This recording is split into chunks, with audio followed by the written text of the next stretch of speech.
Good evening, everybody. Thanks a lot for joining us. Hey, I've had a haircut, finally. long overdue, but I finally got myself into the barber this morning. And yeah, so feeling fresh. And, you know, it actually felt quite appropriate because actually I knew it was coming out today, but I actually totally forgot. But me and John did like an interview type video type thing when we were in Spain, and that released on John's channel today. I had a lot of fun doing that. And in that, I'd had my hair cut right before going on the Spain trip on holiday, sort of idea. I think we're about 4 minutes there before the intro kicked in, sorry. And so yeah, so I'm matching up now with how I used to look on when we recorded that video. I've lost my voice a tiny little bit, not too much, from the game yesterday. I didn't sing too much. I drank a good bit, but I smoked a fair bit, it must be said. You know, I went to the game with 2 packets of cigarettes. You can read between the lines on that if you like. And as soon as I bumped into Mark, or didn't bump, once I met up with Mark and we were going to the game, whatever, I was like, oh no, I lost my lighter packet of cigarettes, we'll say. And I was pretty gutted. So, but we charged on through the day. We had some pints and stuff like that. Meeting Mark was fantastic, honestly. Like, it was great to go to a game and all the rest of it as well. It was a good game, you know, and I'm sure we'll talk about that as we get stuck into it. Lovely day as well. Went for pints afterwards, all the rest of it, yada. Feeling I'm feeling pretty good today. Like, I absolutely hit the sauce big time early on yesterday morning. And I think I actually picked up a few little kind of insights and pointers on Celtic as well. Having seen the situation, because the Old Firm's such a big game, and anyway, we'll come to all that as we do. On top of that as well, tonight, guys, we will have the monthly giveaway. So, as you guys will know, if you've watched any of the videos, around a minute 30 into the video, there's a little 20-second trailer thing telling you that I give cards away every month, and you know, you'll find out at the end of the video how to enter. This is the first stream of the new month. It's Monday the 2nd of May, so we'll be giving away the April cards, which were 2 limited goalkeepers, which is an Eloy Room and a William Yarborough. Both these guys start, both these guys are MLS, and they will be playing for the foreseeable future. 2 of them will be given away, and it was a 1 of 100 rookie season, first ever issue, Belgium Youth International, Ewood Pletinch. So 3 fantastic prizes, and it felt really appropriate giving the Ewood Pletinch away as a reward. I'll just go and show you the cards if any are interested in seeing them at this stage. I'll just kind of talk. I'll come into the live chat. Of course I will, and drop the fist bumps, but I'd just not long completed the deal, or it was around the kind of time of the deal anyway, for I think it was around when Van der Voort went, and 31st of March. No, that's weird. I didn't pick him up on the 31st of March. Oh yeah, I must have did. Yeah. Anyway, it doesn't matter. But it's an old season card. It's a 1920 Sorare season card. It says 1 of 100. This is first ever issue. This is first edition, if you want to call it, or his rookie, whatever you want to call it. I'm not too bothered. He's a decent scorer. He's 100 capable. I used to have him. He was one of my very first Belgian League defenders, because he is a youth international, and you guys, regular viewers of the channel, will know I put a lot of faith in any youth player that has international credentials, because it does take a lot to represent your country at youth level, especially when you see the infrastructure that some countries have, you know, Belgium especially, for it being an elite performance and getting to the top of that in any age class, like, is something of note. So we're giving him away for nothing. We're giving away the William Yarborough and the Eloy Room limited cards for nothing as well. Where are they? Can we find them? Yep, there we go. William Yarborough there. So that's number 280 of 1,000, if that means anything to anyone. He's a goalkeeper that plays every week. He's capable of clean sheets. He's capable of 20s. You know, he's he's just another one of those goalkeepers. He will be playing Colorado Rapids, so you maybe want to pick up a Danny Wilson or something like that next to him. And then we've got an Eloy Room. Probably the best guy you could pick up next to him would be a Mensa, I suppose. And again, just a good goalkeeper. International as well, so you will get a wee bit of international usage with him, which will be good fun. So we'll give away those 3 cards at some point in the stream tonight. I'm going to be watching, I need to watch what camera I've got on and such, but I'm going to be watching Getafe and Betis and Leipzig and Mönchengladbach. I've still got some teams running, so I'll give you a wee brief overview of where we're at for the game week. I'll set the matches up and stuff. And as I say, at some point in the evening, I guess we'll do the giveaway once we've got a bunch. Once I know all of these will be here to see the giveaway, so I'll wait until we get a healthy amount of viewers up, and with decry it, I'll do it a bit then. And otherwise, I've been doing much else. I've been quite busy in the gallery today, getting like next month's prizes sorted. I got myself a Rogic. Like, I think Rogic is going to start at the weekend again. I think this, so I thought I'm going to try and get one. And I ended up, I done a trade for like my really cheap SR. That Jonathan Schmidt that I won is worth like 0.04 or something. And Alvaro Barreal, a rare that I won ages ago, again worth a similar amount. Basically just traded both of them to get big TAM in. I could have waited and just bought them probably and kept those two guys, but I was in the mood to do it, you know. And then I picked up, you know, I went to go buy this to give it away because I thought, oh, this is going to go in right cheap. And then I noticed it was the serial number in Jersey Mint, you know, and it's an NYC card. As you know, that is part of my agenda for MLS this year. So I was like, oh, I'm just going to keep this one for me. It's a DNP merchant now, but if you're not familiar, like, Anton Tinnerholm is like one of the best fullbacks in the division. He's just coming back from injury there now. He's not too far away. I went out on the secondary market and picked up the 2 of 100 to give away. So he's going to be the main prize for next month. I've picked up a Seagrist already, and there'll be another limited goalkeeper coming in to join him, and there'll be the prizes that I'll give away at the end of May. So Antoine Timmerholm was like, if we look at him on Sorare data, I couldn't believe how cheap he was going for a rare, to be honest with you. Let's do like, he's a good defender. Like, you know, he's 100 capable, he's 70 plus capable, he's 60 plus capable, 100%, you know. He's just had a big injury, and when he comes back, you know, NYC are MLS Cup champions, yada yada, all the rest of it. I really couldn't believe how cheap he was. Great injury discount on a new season card. And do you know the thing that I love about this one that I'm giving away, the 2 of 100, is it's got my favourite background, which is also the same background that my card has, the 3. So they're almost like, it's almost like a little twin set, if you like, you know. So you'll be getting, whoever wins next month will get the Antoine Timmerholm rare. Somebody will get a Benjamin Seagrist limited, and I'm going to try and get another limited goalkeeper in the next kind of 24 hours or so. So wish me luck with that. I've got not too much going on this midweek. I'll show you what I've got lined up, because it's not very much. I've got no goalkeepers at all, right? So for Super Rare, I'm just playing my Ben Henriks, my Ki Sung Young, my Philip Kostic Super Rares, and then recent reward, Ju Min Kyu, who's coming back, as well as Key from their kind of mid-season break or whatever. So hey ho. Don't expect anything at all, but let's see what happens. And rare, it's the exact same. I do not think Pau Torres is going to play. Typically it's Mandanda that plays in Europe for Marseille. And I hope all these guys start against Rangers. 3 of them, except for Tyler Adams, are starting tonight. So I'm hoping that's a good sign, because Campo's starting, and one of them is so Campo starts tonight. I see that is like likely it'll be Adams that plays midweek. So, and even I can swap this if I've got somebody else that I'm really, I think he'll play. And in limited, I do have a keeper that will play. I've got Galassi playing Rangers, and then I've got my Champions League finalists, Seattle Sounders, Yaimar, Jordan Morris, and Christian Roldan. That spine, that midweek spine, it's won me some nice cards at limited level, and captain Kostic at home to West Ham in that Europa League semi-final. I'm getting an America team out with a playing goalkeeper as well. Fry, João Paulo and Rui Diaz again in that CONCACAF Champions League final second leg against Pumas. And then maybe Fagner plays, maybe Paulinho plays, I don't know. Corinthians are a pain in the backside to try and forecast.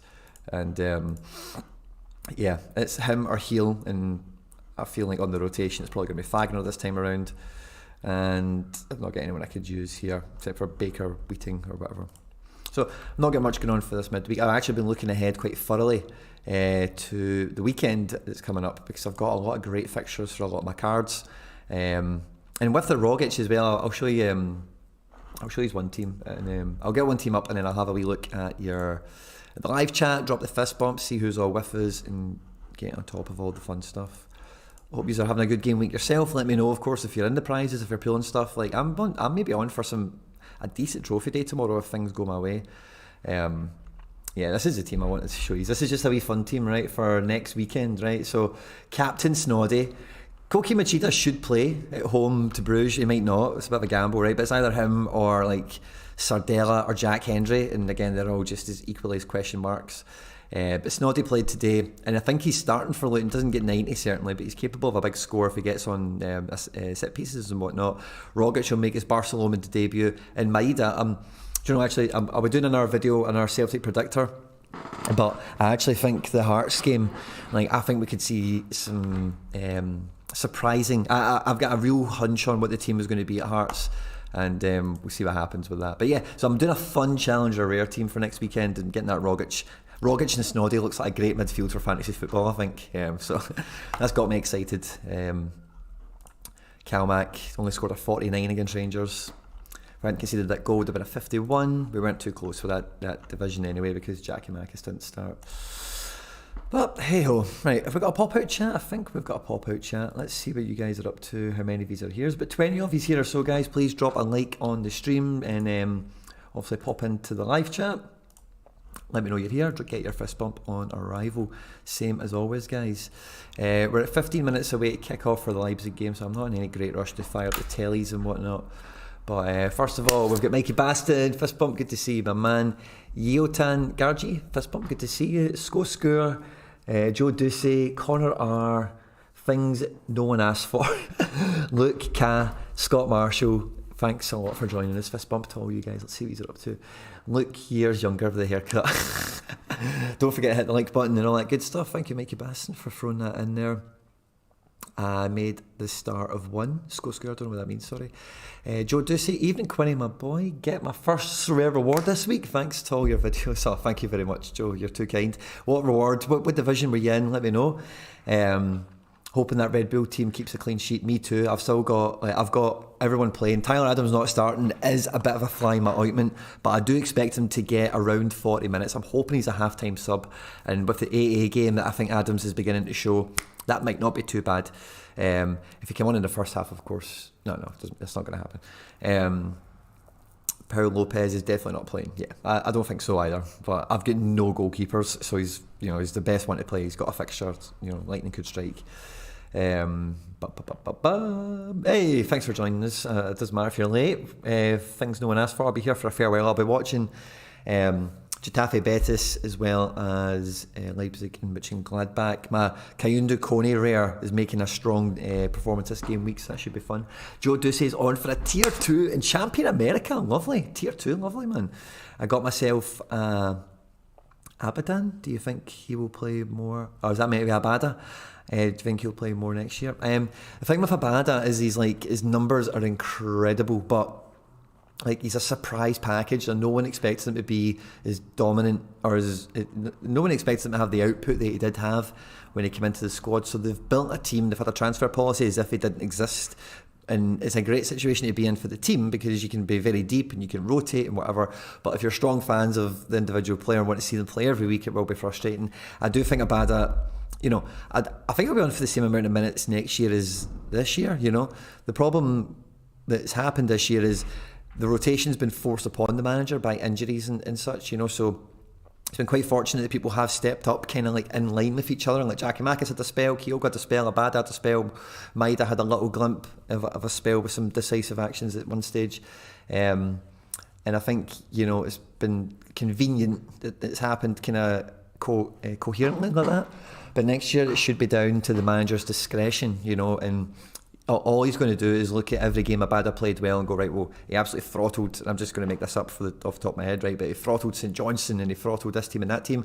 So when we're playing away to Ross County, we can play Abada and we know. And then if we've got midweek and blah, blah, blah, I think he'll play a lot. I think he'll start games. I definitely think he's somebody who'll be able to start over 10 matches, I think, quite comfortably, and then including bit par appearances and in other competitions. He could definitely be getting close to 30 appearances over the course of a campaign, no problem at all. It's just predicting it is going to be the tricky bit. Evening peeps, Non-Slick Llama, fist bump, good to see my man. Channy Sports, fist bump, good to see you. Would you prefer for a bottom 5 positions of a tier 1 or a top of the tier? Generally top of a tier, if you're in global, top of a tier can be more fun, but sometimes when you're at the bottom, how far it can kind of reach up into the mid section can be underestimated sometimes. Sometimes it is better just to be in the better tier, it's a tough one.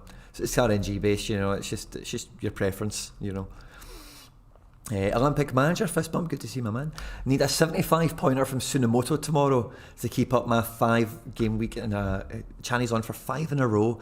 If Tsunomoto can pick up 75 points, including multiplier, Channy? Question mark. That would Tsunomoto's capable of 70 pluses, we all know that. And so the only thing that's got me worried about this game week is that there is a Japanese contingent running very late in the game week. Sorry guys, my phone's beeping. I'm just going to put the do not disturb back on.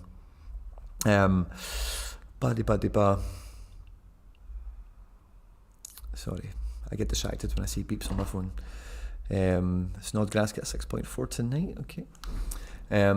So Channy, good luck. My biggest streak is 11 in a row, and definitely once you get to 5, 6, once you get to that kind of point where, because some of your guys are just hitting form, and that's what it's all about. It's just catching those veins of form when they come, fucking riding it right into the sunset, my man. Fingers crossed for you tomorrow. I hope it doesn't displace me somehow as a result, but I hope you go for 5 in a row, big man. No problem at all. Watching Silkeborg Aalborg. If anyone is looking for a cheap Champ Euro All-Star mid, look at Milan Makaric. Actually plays as a centre forward. I've got a Makaric limited. I was actually looking at his unique. It went really cheap. But yeah, he's been playing up front, got some decisives, and since I picked him up, he's not been doing very much. Non-stick Lama, good to see. It's not been a while. Yeah, Sunimoto's game finishes like an hour before the deadline. Yeah, there's definitely a bunch of them in that space as well. Should be on for about 30th place. Joe Ducey is absolutely buzzing. So am I, my man. Well done to you, by the way. Not an easy thing to do, get into the prizes, and I know Joe's not been here that long. It's great to hear the content's been valuable and helped you out, of course. And yeah, I think we're up to a bunch of views now. We're at 22 minutes past. Let me think. So, that was another thing that kind of happened today as well. Oh, I'll tell you what. I'll show you my game week, what I'm looking at. Okay, so this is what I'm going to be chasing down this game week. I don't think I've won anything for like a week or... No, I have won some stuff, but it's just nothing too memorable. So I've got 2 teams in the prizes at the moment. Yeah, there's a Saka up there at 97, and no, I didn't play the super rare this week. Like an idiot. All-Star Limited, I've got the goalkeeper about to play, and I'm 12 points away from a tier 2 limited. I think, if I can get a clean sheet out of Sorare, or even just a 50 point plus performance with the multiplier he carries, I could maybe get myself into the tier 1s in All-Star Limited, and that could be a healthy card for sure. So we'll be cheering on Sorare big time. Specialist Limited League, we're hanging on by the skin of our teeth onto a tier 2 limited at the moment. We've not got too far to fall, 42 points, and we're out of the prizes altogether. Goretzka let us down in a big way, and so did Longbuster. They were winning like 1-0 or 2-0 for a while, and then they went and just conceded fucking 3 goals, didn't they? But yeah, that's clinging on by fingernails onto a card. Under 23, we had some amazing performances from Lukeba and Zaki Boy here. Gavi did well, Lautaro got a goal. And just Soraya, but it's just a competitive field. We're in the tier 2s. We're only 20 points off a tier 1, and we've got a 60 point cushion, so we should hang on there quite comfortably, I would think, at this late hour. 60 points is considerable, but you never know. And then if we change it to best possible score, you'll see the ones that we've got running. So I've still got 2 supers to run. We've got Enes Unal and David Soraya. Both of them on this page, of course, have been allocated their points for starting the match, and we're 80 points off, including multiplier. Both these guys are just 128 and 129, so 2.6 or so 60% off that for multiplier, which is nice, or something like that, blah, blah, blah. For a tier 3, but even to get us into like the top end tier 2s, 116 additional points. So if you think raw score of 50 each, which would be 85, but they don't need to get that, of course, because they've got such junky multipliers. So it could be on, man. A decent tier 2 could be on. We've then got the Leipzig guys. Tyler Adams is on the bench, which is very unfortunate, but I do expect him to get enough minutes. If we do get lucky with a cheeky assist off the bench or something like that, then fantastic. Andre Silva hopefully does something. He's been off the boil recently. And we've had a lovely base from this team. I did not hold any high hopes for this whatsoever. And, with the right things going in our way, a tier 1 is probably out of the question, but certainly a tier 2 is on the cards. And a tier 2 from Champion Europe, yeah, I'll bring it on. This one here, we've got Kostic and Galassi about to play as well. 54 points at the minute off of a card. We could definitely get into the tier 3 certainly at this division. Soraya, again, the goalkeeper. I think we've already spoke about this team, haven't we? And I think that's it. So all in, if everything goes my way, guys, I could be on for 3 limiteds, 3 rares and a super rare, if everything goes my way tonight. So pretty chuffed with that. I'm clinging on. I've got a lot to hope for. Nothing's guaranteed yet, but I'm looking forward to it. Maybe 4 limiteds actually. I'm in the places for 3 there, and then this one has, so maybe 4 limiteds, 1 rare, 1 super rare. Nope, that's not going to win anything. Nope, this isn't going to win anything. This might, yeah. And I count out Coney as well. He gets 35 points for starting, and our 23 points. I think that will change as the night goes on, of course. But even if he can get into the 60s or so, which with the AA game, Count Coney is capable of doing such a thing, we could get into the tier 2 territory by tonight, and then if there is a bit of a fall off with Japan or whatever, blah blah blah. So very hopeful. Actually, it could be a very good game week, and even though I won't be hitting podiums and doing anything spectacular, getting a nice batch win like that is always great fun. So fingers crossed across basically these matches I'm watching tonight is what dictates all these results, which is why I'm doing a wee mini watch along for it, because I'll be watching these games anyway. Monday live stream, something we've not done for a while. I actually had some really good members content over the channel last week. The If I Started So Rare video today, that went out on members I think on Tuesdays or something like that. and we did a lovely live stream. I can't remember what we did exactly. I think we just jumped about Y-Scout.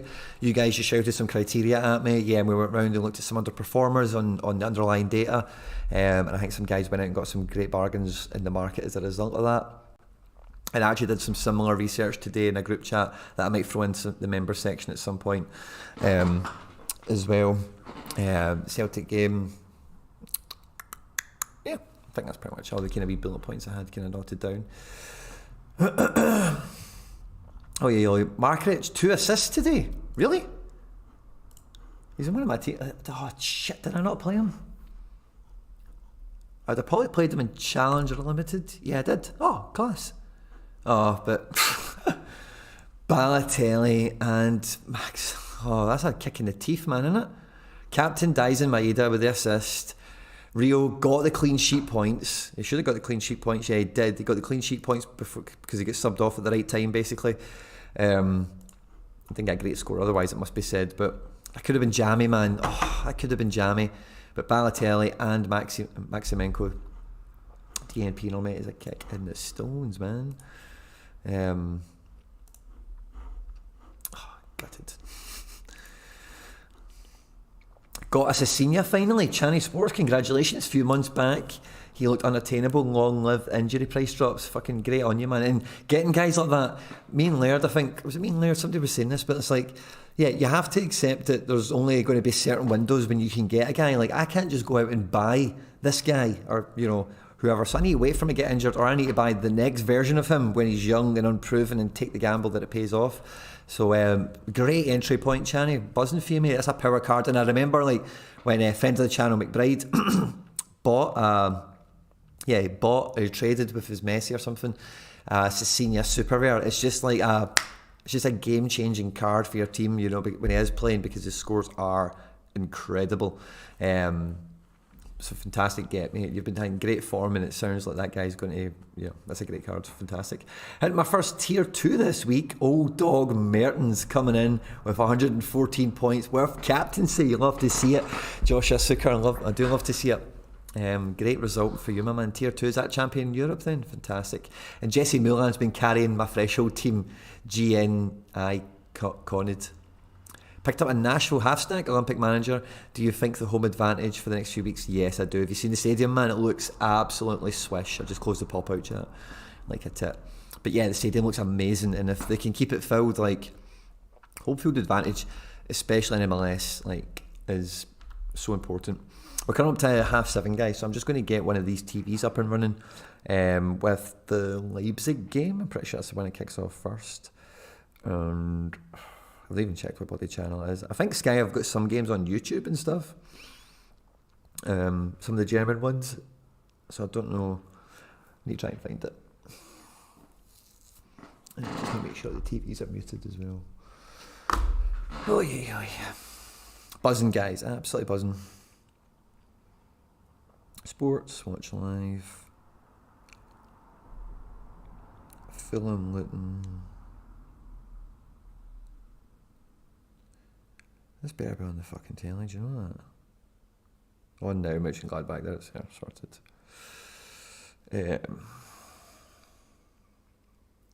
Do I want Leipzig? God, what telly do I want them on? I'll put Leipzig over there, and then I'll use the third telly for Getafe. I think I can put Getafe just on that telly. And then I can look like this. You guys can still see me, if that means anything to you. Oh, good. We've got kick-off in the Bundesliga right on time, I think. And yeah, looking forward to it. I was really excited to get that Kaindo Kone when I did pick him up, because I've watched him a few times and he looks amazing.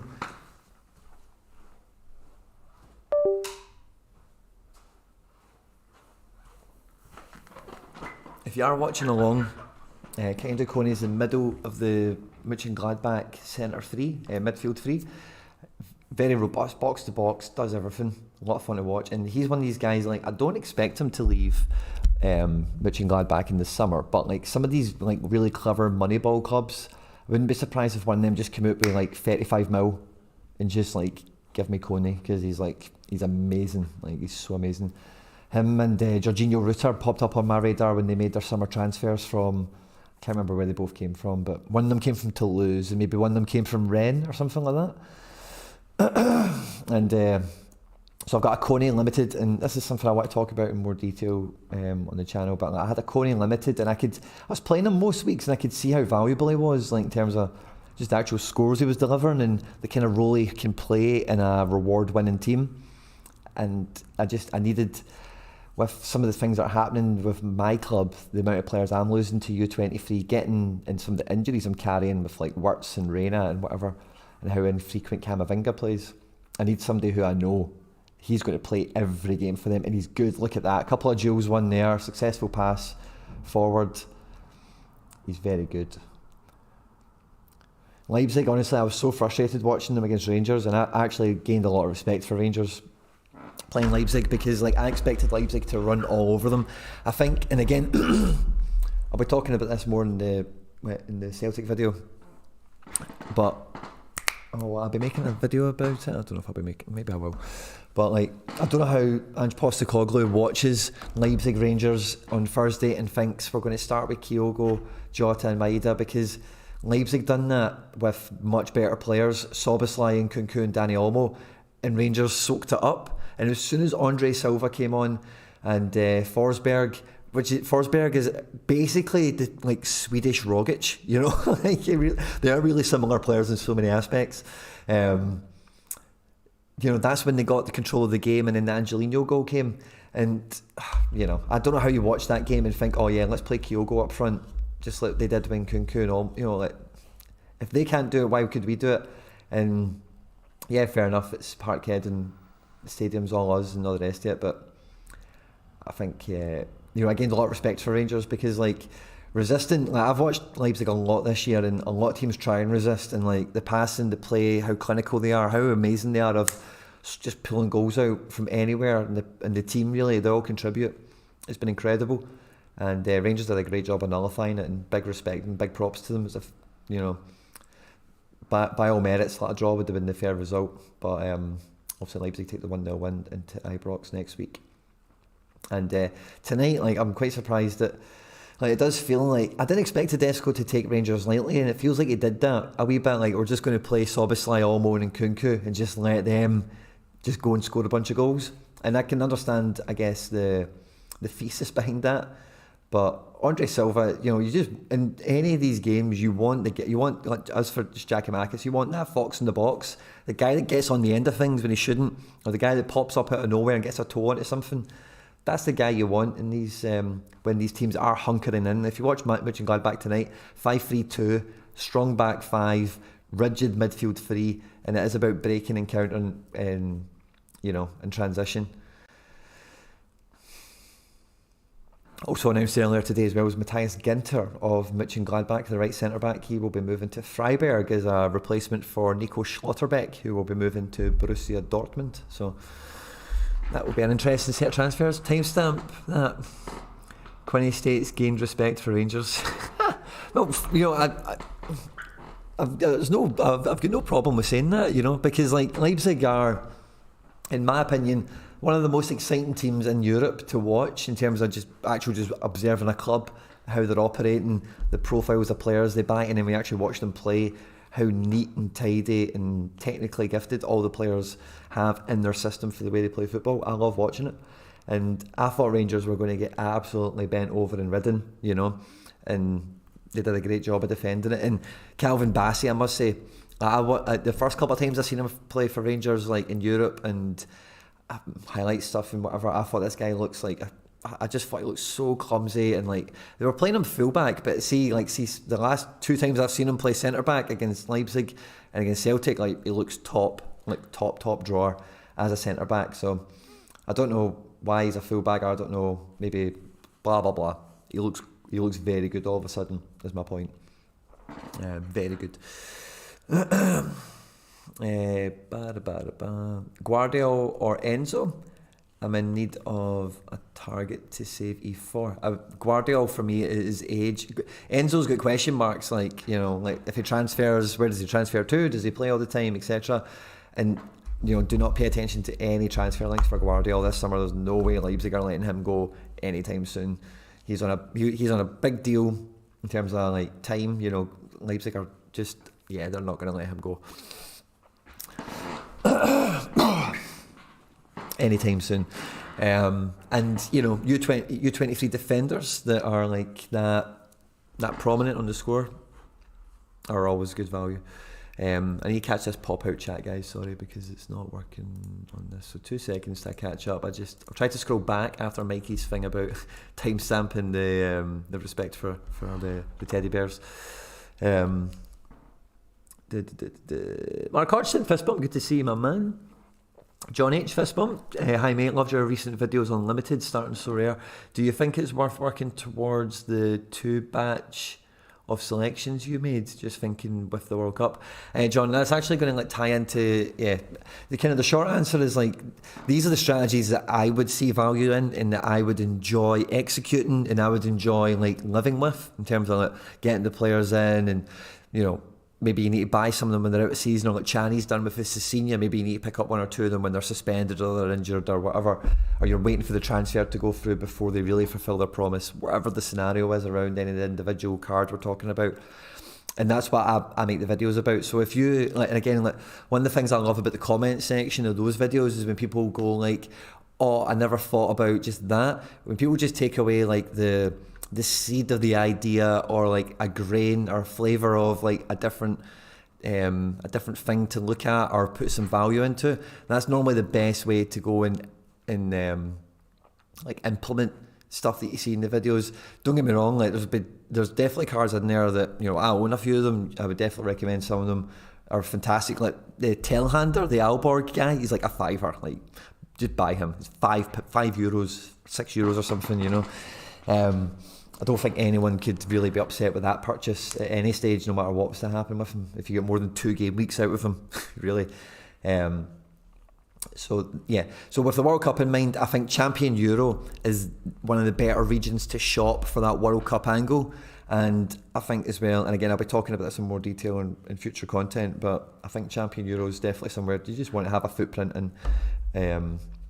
And then with the Challenger side of things, again, it's just that angle of if I'm going to be in Challenger, I want guys that give me as much utility as I can get my hands on in terms of maybe the overlap fixtures. Maybe I bunker in with a Turkish team a wee bit more, and then I kind of sprinkle about a wee bit of SPL and a wee bit of Belgian League or whatever to fill in the way the calendar works, or with Austria, whatever you're thinking. Because Challenger is that region that it doesn't far off cover the full bloody calendar, really. The way everything overlaps and intersects with each other. And I think especially if we do start to get more Scandinavian leagues added, if we do see, like, I know we've got Denmark thus far, but the proper summer leagues like Sweden and Norway, if we get any inclusion there, then Challenger could quite quickly be a 12-month region, like a real 12-month region. With like prominent, or at least decently populated divisions competing 12 months of the year, because there's a few summer leagues in Scandinavia, Iceland, Norway, Sweden spring to mind, and I think there's a few other ones. We play in the qualifiers and stuff, so I forget them all. Things no one asked for, you've given me a red 5. I think that's maybe a stop sign. How long, John H, how long term is your plan to enter in the Unique League as well? One more means you're eligible, doesn't it? Yes, it does. So like my target for this year with that level of stuff was I wanted to see myself in the position with 3 Uniques by the end of the year. I'm not going to go into all the ins and outs of it all, but Denis Suarez was real like circumstance. Like I just missed out on his like midfield partner that I'm a big fan of, Brais Mendes. His Unique went on auction for 1.1 and I was flabbergasted. And I got super convicted. And I was like, there has to be Uniques about 1 ETH or so that I can get, that are like just like Brais Mendes, that I value really highly, that I can get a lot of benefit out of. And I think, right, well, if I've got a 3 to 5 ETH budget for 3 cards, I should be able to get some decent profiles if I'm patient, I bide my time. And because with Uniques there is only one, and it sounds a bit obvious, but I don't want to just go gung-ho into them. So anyway, the Denis Suarez was a great price at a great time, and he's paying off perfectly, like I would hope. And Callum McGregor, of course, was like, he's been on my to-do list since December. Like, I was like, just get McGregor money. That's all I had in my head. And now I've got him. So it's real pressure off. Like, it's what, May? So I've got another 7 months to get one more unique, and that's my target hit for that side of things. Because I really feel like, again, if you watch that interview thing I did with John, I do feel like in 5 years' time, like, that's what the top end of the game is going to be like. It's like, oh, professional esports come fucking high-end poker kind of vibes. And I want to have cards that, you know, can do that kind of stuff. You know, I want to be playing as big a table as I possibly can with, you know, the position I've got the gallery into. And again, like, I'm just going to digress here for a second, right? Because I was saying this to somebody, I was saying this to Mark actually when we were out. One thing that really does get under my skin is when I hear people, and I hear it all the time and I read it on all sorts of different places, people just talking about like, oh yeah, and early adopters, as if there's like I've got such a chip on my shoulder about it, honestly, guys. You know, like as if it's some sort of subcategory. Like, of course I've got really good cards that didn't cost me as much as they cost today and all the rest of it, right? But like, my gallery's taken a lot of work, to like finesse and prune, and when to cash in on this guy and when to buy more of that, and when to buy limiteds and when to sell limiteds, and what to do with super rares and all the rest of it. And you know, I feel like my gallery reaps the rewards of all the effort I've put into it. And that's one of the things I've always loved about doing content, is I'm just doing, for the most part, when I'm doing live streams and picking my teams and telling you about trades I'm just doing all this for entertainment.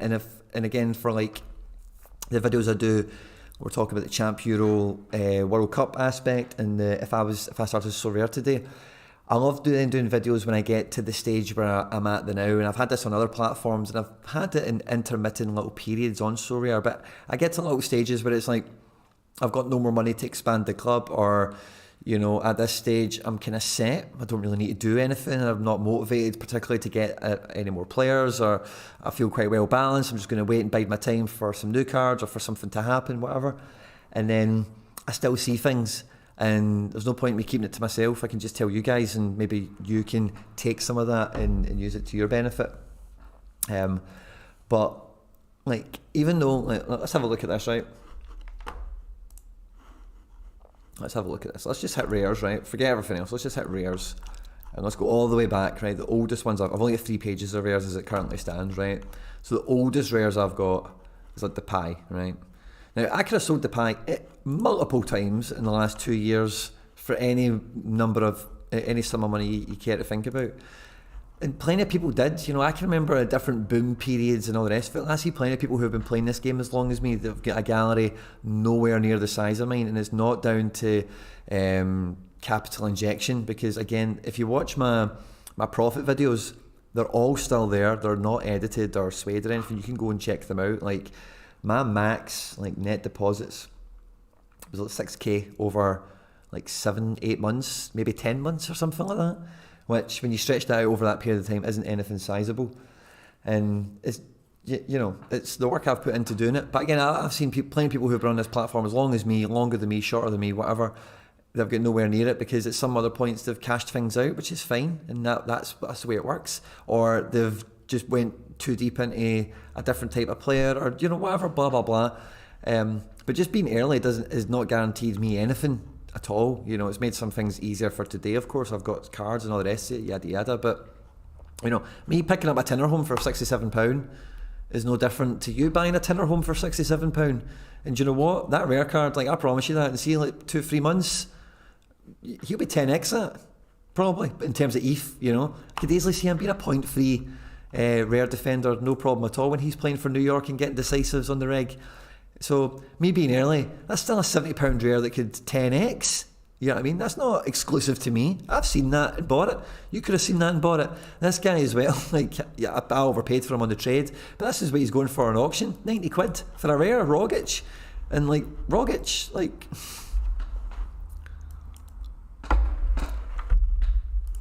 a little bit of the reason I've got the chip on my shoulder about it when I hear people mentioning it as if like, oh, it's easier for this and that and whatever, is because there's still plenty, everyone's early. Like, that's just the way I feel. Like, there's still, like, I know all the press releases and the Joe Pompliano podcast and all that stuff, like 1.5 million registered users and all that caper, right? That's a load of baloney, right? As far as I see, I only see 100,000 people with one card on Sorare data, so I don't know what that is. I think that's like FPL, like see that FPL scout thing.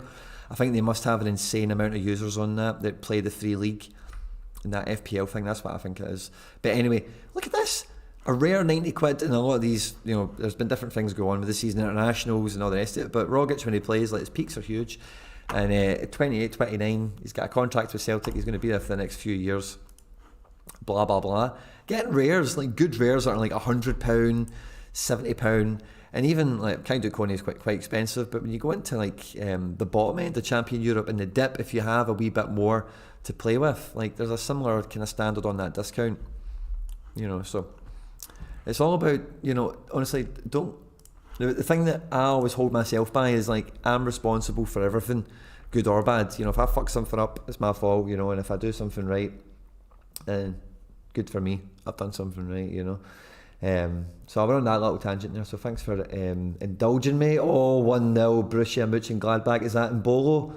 That was a nice finish. I wonder who played the ball in there. Broke the offside trap. Was he onside or not? Might have been Hoffman, by the way, heavily involved in the link-up for that.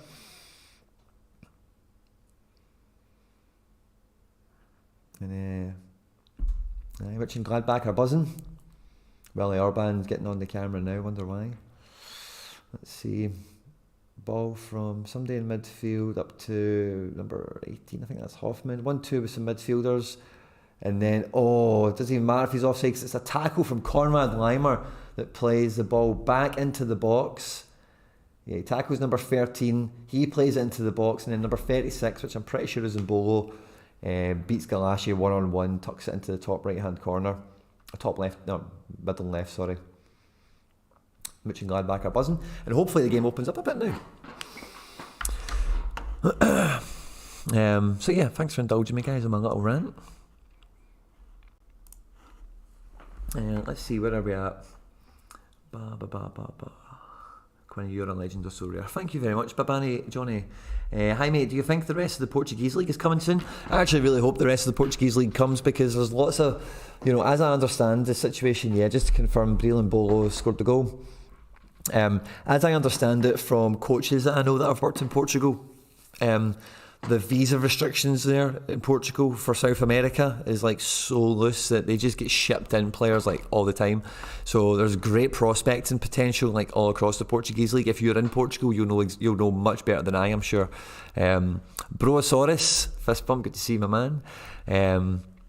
Do you think we see the Israeli league? I wouldn't rule it out. I actually never even thought about the Israeli league when I did that Challenger video.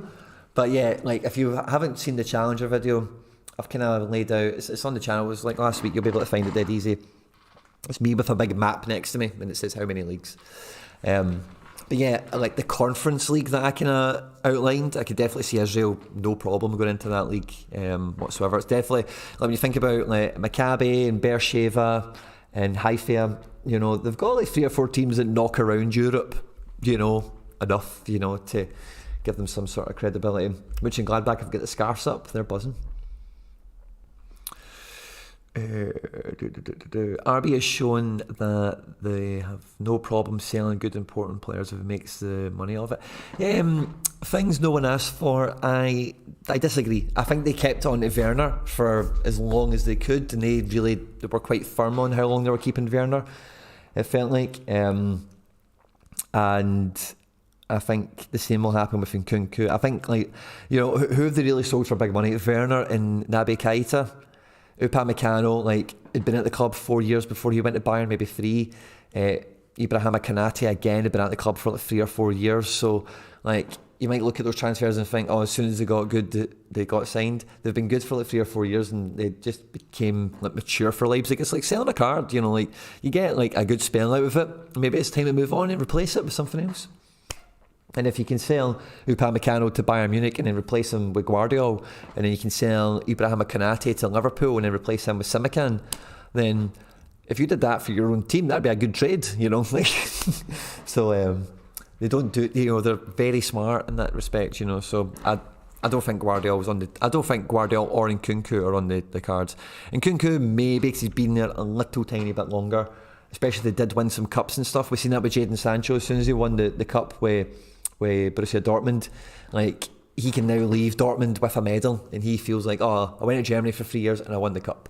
And Dortmund were never close to winning the league, unfortunately. Would they have been closer with him this season? Potentially, but Dortmund have been such a basket case at the back, then it would never have happened. Sabitzer you're naming as well, but again, Sabitzer had been at the club for 3 or 4 seasons and had, like, served his time with the club. So, like, I don't think they've ever get their hand behind their. I don't think they're ever strong armed into transfers. I think a lot of these things are like they promise the players. Like, that's how they bring them in. Is they say, like, listen, you'll play here for 3 years and then we'll sell you if you work out, and or something to that kind of tune.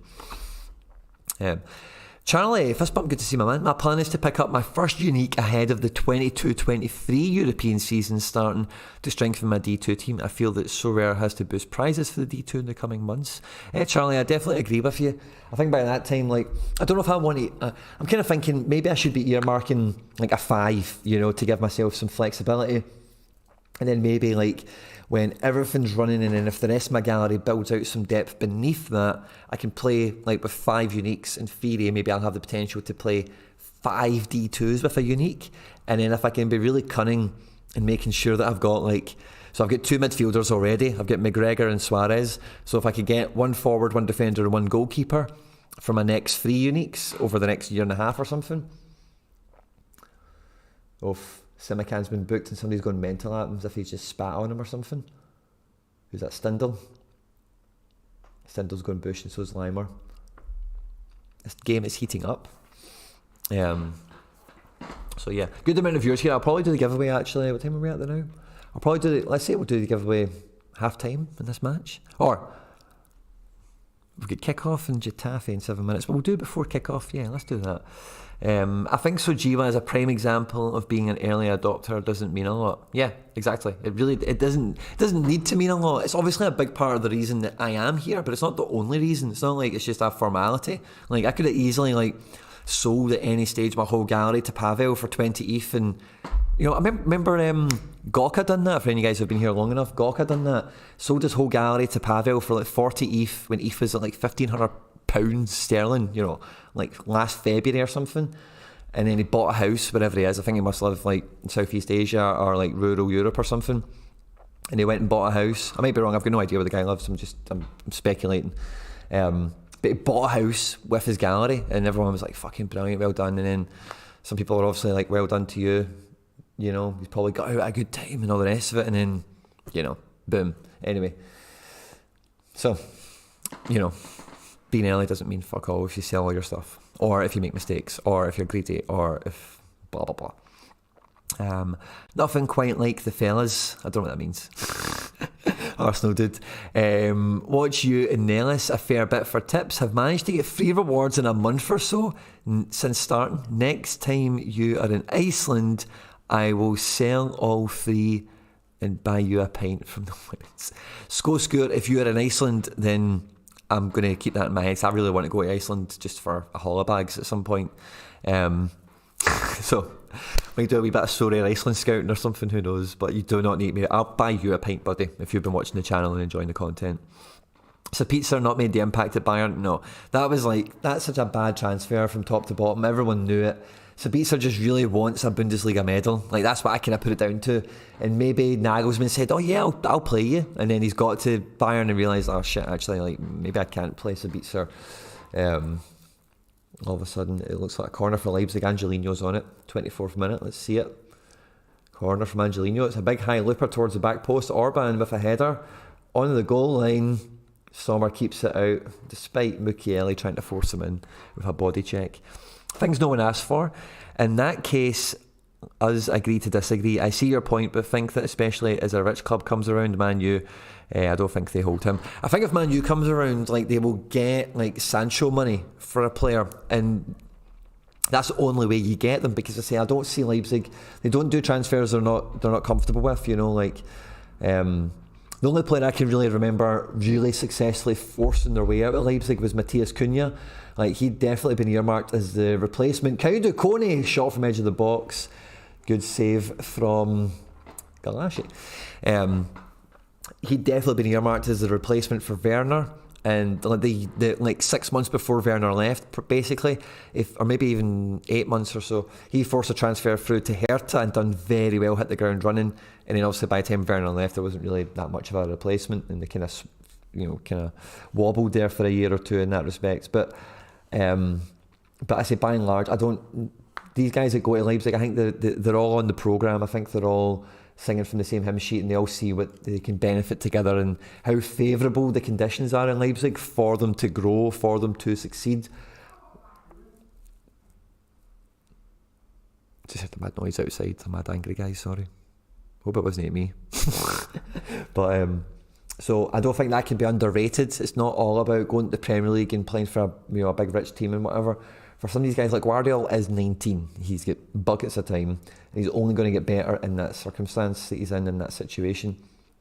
And, maybe he fancies he leaves Leipzig to go to Liverpool, or maybe he fancies he leaves Leipzig to go to Man City or Real Madrid, apex, not Arsenal or Man U or Newcastle or some baloney like that.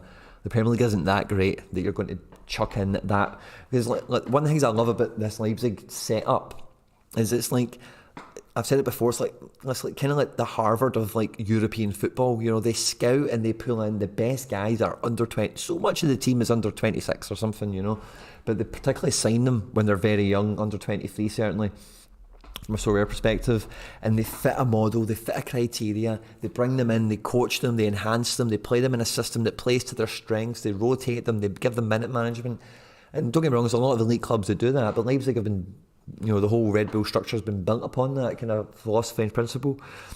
And I think when they sign these guys, like Guardiola, like Upamecano when he came in, Konate when he came in, Werner when he came in, they're on the page of, they know what they're signing up to, not just the contracts, but the club in that respect. Pardon me. If you heard any more on if Siegrist will go to Rangers, I've got no idea. Mike Basson thinks Gawker was in South America. Yeah, potentially. I'm pretty sure he got like £40,000. That's what I remember thinking for his gallery, and he bought a house, like outright bought a house with it. So Iceland is a fantastic place to visit. Really want to go back again. Yeah, I've never been, but I've seen some amazing pictures. I think it's a very popular stop off from going from Europe to America. So I was thinking about maybe trying to get like 2 or 3 days in Iceland. I think it's, anyway, if I'm ever going to America. Do you know Dylan Levitt? I've never met him. No. On loan from Manpoo. Yeah, he scored at the weekend, didn't he? Good result for the old Dundee United. If sometimes it comes to Albania, you will be my guest. Babani Johnny maybe travels to watch Conference League final in Tirana. Oh, class. It's a wee bit late notice for that, but I'll definitely bear that kind of thing in mind. But Albania is very welcoming to Celtic fans. I think the Albanian Prime Minister or President, whatever he is, his designation, he's a big Celtic fan because we played an Albanian team. I can't remember who there was, sorry, was it Tirana? And I think it was the Prime Minister or something like that, pure came to Glasgow and fell in love with Celtic, and he's if you find him on Twitter, he's a big Celtic fan. We German clubs don't have the money, and Leipzig did not have the tradition to hold player. Dortmund is similar. Only 2.5 hour flight from Edinburgh to Reykjavik. Nice. We German clubs don't have them. Yeah, well, I think Leipzig are I certainly don't think they're poor after selling Haaland to the Red Bull organisation. I don't think they're poor by any stretch. They're very well organised in my opinion. They have just sold Upamecano, like you said, Upamecano, Konate, Werner and Sabitzer. None of them went for cheap, for chump change, Maybe Sabitzer was on a free, in fact. Maybe he was out of contract, I think.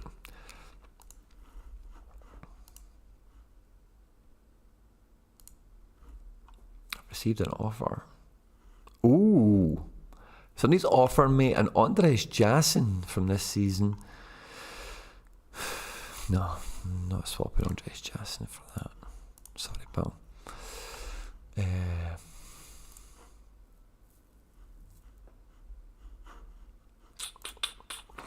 Right, let me get on the Getafe game. Mooching Gladbach are number 1 for goal threat from corners. Cheeky, man. They're clever with their set plays. Lots of cutbacks into the box for a shot from number 18. I think it's Hoffman or Stindl. It's one of them. Prime. Yeah, we've got Prime on that telly over there. Oh my God, as well, by the way, guys. This is a little Champ Euro. Let me go get him up. If any of you are interested in Champion Euro, right, and you're wanting to get a sneaky, oh yeah, guys, you're going to like this one. Guys, you're going to like this one. If any of you are interested in some Champion Euro sneaky, oh yeah, you're going to like this. I don't know if he's playing tonight, is he? Let me check. Let me find out. Sorry guys, 2 seconds. And oh yeah, I was going to do the giveaway thing. Oh yeah, let me set that up as well. Have you seen the Yes I Have Mikey Boy? I'll be probably covering it in a wee video tomorrow. You should come to Israel, Quinny. I've heard that Israel was a very party. I've heard what's the main city? I know the big cities are like Tel Aviv and Jerusalem, whatever. But wherever like the actual really big city is for like nightlife and stuff, apparently it's a real party place, is what I'm told, or what I've been led to believe by things I've seen on television and whatnot. Sorry, 2 seconds. I'm just waiting to check something. And set up the giveaway. I'll do the giveaway thing in the next couple of minutes. Let me just check the teams. He is playing tonight.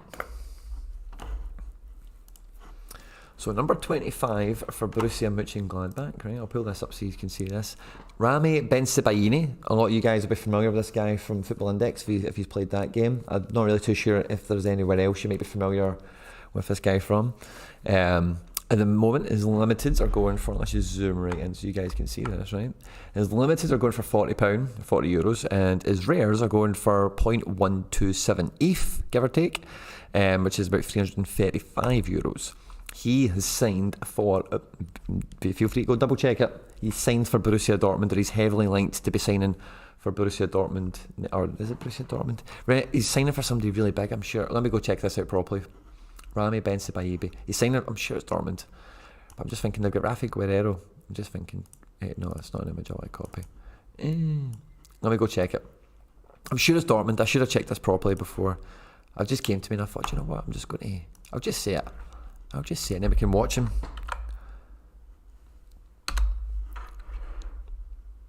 Dortmund, yeah, that's it. It's Dortmund. And he takes penalties for Gladbach, so he's he's a good dead ball guy, and yeah, he's really cheap. And then a Dortmund team, if they are signing Remy Bensebaini, they've also got Schlotterbeck, and they've also got, is it Nicolas Sula? Who else have they signed? They've signed another centre back as well. Is it Sula? Then they could be really solid defensively next year. But yeah, he's a good guy. Scores good, very cheap. And again, in a Borussia Dortmund team, he could be very more valuable. Where is that now? Right, let me set up for the giveaway thing. And we're giving away 3 cards, so we need to find 3 videos at random. YouTube, comment, yeah, picker. Twitter is better than Google, yeah, pretty much is. Sula, yeah, it is Sula. So Sula, Schlotterbeck, Remy Bensebaini, and then right back they've got Thomas Munayer. I don't know if they fancy him, but again, Munayer and Bensebaini are like big fullbacks as well as attacking fullbacks. They're also big guys. Rafi Guerrero, the other left back, is quite diminutive. Maybe he's on his way out. He has been there for a few years. Maybe he just wants to move to pastures new. He was a very good player in France, so if he did end up in France with somebody, then that would be a great transfer for him as a wee domino effect, FYI, to watch out for. So we've got the YouTube comment pickery thing all set up and ready to go. Continue with recommended cookies. Okay, cool. So what I need to do now is go and find 3 videos at random who will win the cards. So let's see. So we want to have all the ones from the month of April. So we want to show, let's say 50 per page. There should be 50 videos from that month. And let me just get Getafe on this TV, sorry, because I'm missing all that Getafe goodness for my super rares.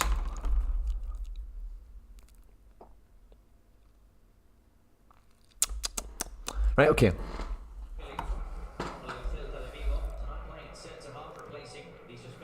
Stop it. There we go. Don't want to get any more trouble. Right, sorted. So I'm going to...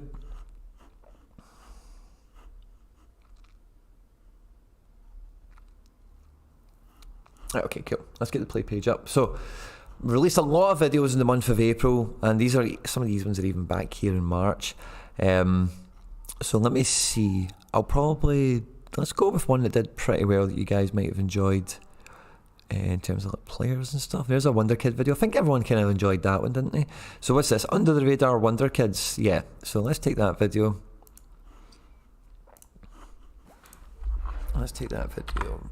Under the Radar Wonder Kids. Filter. Exclude black. Filter comments. Nope. Include replied. Nope. Filter duplicate. Nope. That's fine. Cool. So we've got it. Right, you ready? So this will be for the 1 of 100 Belgium Youth International Rare. Oh, one each. Andre Silva with the ball in for Nkunku. Is that an Andre Silva assist? I think it is. Yeah. Loving it. And the winner of the Platinum check, as I get decisive action, is Evan Crightley. Evan Crightley. Exciting. What better than trying to find the next big thing? Cheers, Quinny. No, thank you, Evan. Long-standing follower of the channel. Congratulations. You can tell I'm really happy you've won the rare Ewood Pletinch. Evan, congratulations, mon frere. Thanks a lot for entering, and I'm glad you've picked that up. As I pick up a decisive action, that's quality. That's good. That's made me feel good. So we've got 2 goalkeepers to give away now as well. Let's see, what other video could we pick? One that had a good amount of comments and such that you guys would have enjoyed. The Champ Euro one, you quite like that. Get a shareable link. Let's go for this one. So this will be, we've got 2 goalkeepers. I think the Eloy Room is better than the Yarborough. So this will be for the Eloy Room. So let me put Evan Crightley. Pletinch. I hope that is going to be useful to you. It's a 1 of 100 rookie first ever edition. I hope you're happy with that. And yeah, have we got, this is the new video, isn't it? Yeah. And then the Eloy Room limited card is going to Rob C 3107. Always interested to see these tips. I'm about to invest for next season, so might consider a few of these. Lovely. Rob C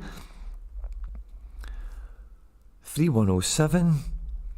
And that was from the Champ Euro Dip. Champ Euro Dip. And he's picking up the limited Eloy Room. Quality. And then the last video, I might actually pick one of the SPFL ones or something, or one of the Celtic ones.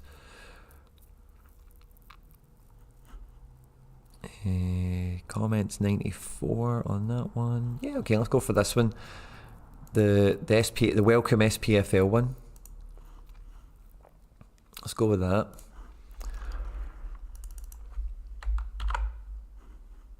SPFL welcome. And this will be for the limited Yarborough. Dai Hai Wang, congratulations. You've been entering all these competitions like a madman. Dai Hai Wang, congratulations, mon frere. And thanks a lot for the support on the channel. I thought I seen Betis scoring a goal, but they didn't, thank God. Congratulations to all the winners. So once again, for the 1 of 100 rookie edition Belgium Youth International, Ewood Pletinch was long-standing follower of the channel and supporter of the content, Evan Crightley. Congratulations, we're very happy to see you win that. Rob C 3107, I believe Rob C, again, I'm pretty sure that's a long-standing viewer also, has won a Champion Euro from the Champ Euro Dip video, Eloy Room, and the SPFL welcome video picking up the Yarborough is Dai Hai Wang, so congratulations to you guys. I'll be in touch with you after I come off the stream, and I'll be able to get them all shipped to you tonight. And I don't think any of them are playing midweek, but you'll definitely have them in for the weekend, and I hope they serve you all well. By all means, feel free to let me know if you're here, what you're going to do with them. If you're here, we can maybe sort it out now. But congratulations to everyone who took part and entered, and thanks very much. And you've already kind of seen a glimpse. Next month is going to be a rare Anton Tinnerholm. And we're going to have unlimited Segrist, and we'll have an unlimited goalkeeper joining him also. BVB are just trash. They won't win anything, even if they get Mbappe. Guardiola sub. What? Oh, no way. Did I miss Guardiola getting subbed off? No way, man. If Ben Sebaby goes to Dortmund, Nico Schultz might be a good pickup. Yeah. Again, friend of the channel, Copters Apples has that unique, I think. So yeah, he's a card that did really well before his move to Dortmund, and I think if he went somewhere conducive to a left back like him, then yeah, he could be a very good scorer out of nowhere for next year for Chelsea's. Where is this game? I need to see if Guardiola's been subbed. Yes, he has. What just happened? I missed it. Hausenberg's come on. That's just screwed up my specialist rare. Bar steward, man. Why did Guardiola come off? I missed it, guys. I'm sorry. Can you help me? Oh, hasn't played very much since he signed and is probably out the door. Yeah, he's definitely... Nico Schultz, if that's who you're talking about, has not played much at all. You're right there. So let's see. What has that done for us? Soraya's made some saves and stuff. He's picked up some points so far, which is cool. It's just done anything. Let me see where Andre Silva is. That's good. Still need Tyler Adams to come on. Oh, imagine he came on for Guardiola. That would have been much better for me than Hausenberg. 12 points off a card. Champ Euro Union. This will finish up tonight. You know, this is the last cards to run. So, yeah. Let's hope Andre Silva can get another decisive action before... He won't get 90 minutes, you know. These guys, they can't win anything. They're too far away. This has started off okay enough. You know, we're waiting for... We need Soraya to clock in the clean sheet, and we're just waiting for that Unal decisive that's always on the cards. This is not moving. Yeah, this is dead now. All-round score minus, so he get booked. Made a couple of fouls, conceded a goal. Lost a bunch of possession, and then get subbed off. Cheers, mate. Cheers. 34 points off a rare. Cheers, mate. Cheers, mate. Cheers, Guardiola. Cheers. Just realised it wasn't on the play page. Sorry, guys. This isn't doing anything. Kaundu Kone, yeah, he's rocking in. He's in at 55 already. 42 minutes in. That's Soraya with another nice little easy save there. Get those points, David Soraya. That's a shot from edge of the box, I think, wasn't it? Yeah, pew, nice and easy. But Kaundu Kone is on 55 points already without a decisive action? Question mark. It wouldn't be AA 19. Wow. Done a double in the first half. With one tackle, one. He's won 6 duels net. Net 6 duels, 2 interceptions. His passing's on point. Yeah, Kaundu Kone, guys. He's an AA monster. Waiting to happen. Look at him just ping the balls about. Centre of the pitch, controlling the game. Loving life. His first season in top flight football in the Bundesliga. Getafe and Betis seems to be the balls just bobbling about all over the shop. Again, has this had any knock on? Nope, that's it. Oh, I think he must have been taken off before he gets sent off. Do you think that's what it was? Hope he's not injured. Yeah, I hope he's not injured as well.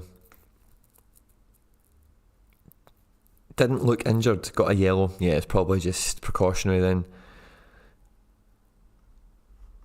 GG, guys. Kaundu Kone. Look at all these duels he's winning. Like, and then he's been fouled. He's just a monster, you know. And he's in that Under the Radar Wonder Kid video that we had. Evan Crightley. That was Under the Radar, wasn't it? Evan Crightley won the comment for the Paletna check in that video. Under the Radar Wonder Kids. Let's go and check it out. This guy was on it, and he's very good. If you're watching this game, you'll see he's an absolute boss. It would be great for Leipzig, which is funny. I've actually really enjoyed watching Getafe this year as well, with Kiki Sanchez Flores in charge. Like, they've kind of evolved into this 5-3-2 over the season, and they recently signed in January Oscar Rodriguez. Now, Oscar Rodriguez is another great... I'll just give you this one as well.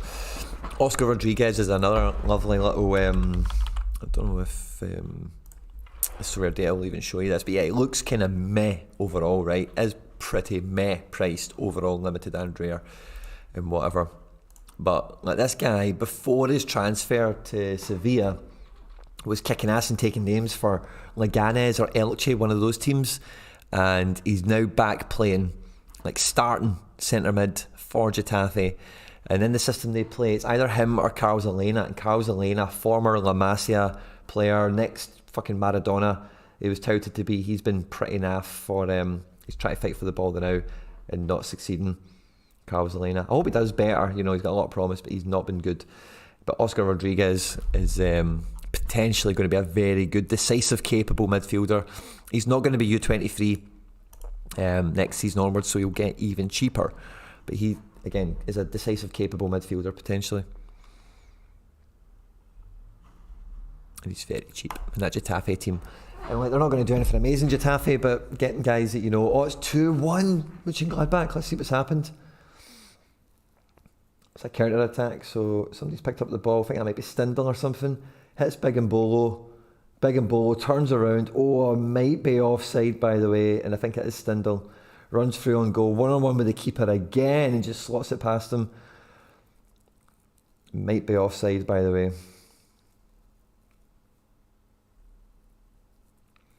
Carlos Elena plays a ball in. I'm sure it's Elena anyway. I'm sure he's number 17 for Getafe.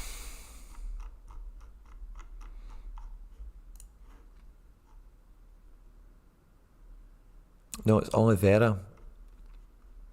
Oh, Elena's not even started. He looks like Elena when he's on the pitch, that number 17. But Oscar Rodriguez, number 24, so I'm talking about. Unal is up to a decent wee AA score now, which is nice. And that was Jonas Hoffman with a goal, I beg your pardon. So Mark McBride, friend of the channel, I beg your pardon, will be buzzing. He's a big fan of Hoffman, as is Andrew Laird, friend of the channel. So they two will be buzzing with a wee Hoffman decisive as we go into half time. Mönchengladbach 2, Leipzig 1.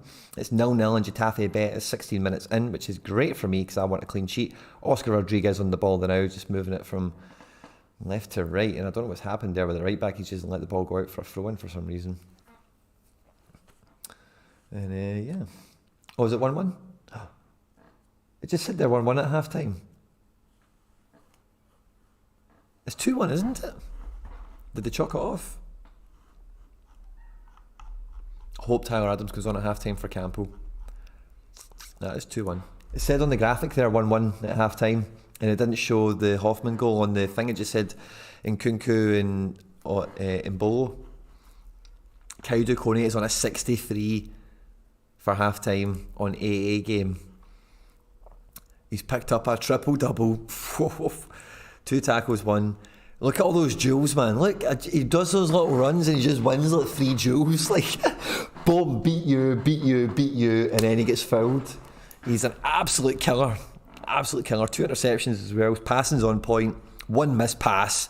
Possession lost 5, which, you know, for the game he's playing is fine. Won a bunch of contests in the final third. He's going to drag us into a rare prize, potentially. Let's see, I've got that game there and that game there. That's what I want. Cool, and then back to these results. Right, let's see where we're looking at now. Yeah, we're on for a rare. Best possible score. So, yeah, this is looking good. Now, Getafe definitely don't look like under any great threat. I was kind of hoping Betis might have the wind out themselves a little bit. Their season's kind of crescendoed with winning the cup. And, you know, these lower league Spanish teams are like really fighting for every place, you know, to finish as high up the table as possible, even though Europe isn't on the cards. Like Celta Vigo, Getafe, the teams I'm kind of following quite closely in that division at the moment, especially. And it's great to see number 10 in Osuna is picking up some good positions, and hopefully, yeah, I can get another decisive out of him tonight.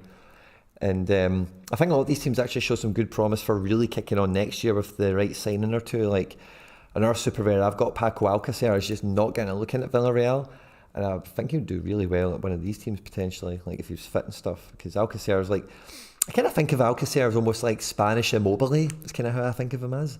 It's maybe because they both played for Dortmund and I don't think they both played for Sevilla. I don't think Alcacer played for Sevilla. But they both played for Dortmund and, you know, they did okay goals per game. Even though they weren't like taken in as like, you know, like heroes of the team as such or talisman, that kind of thing.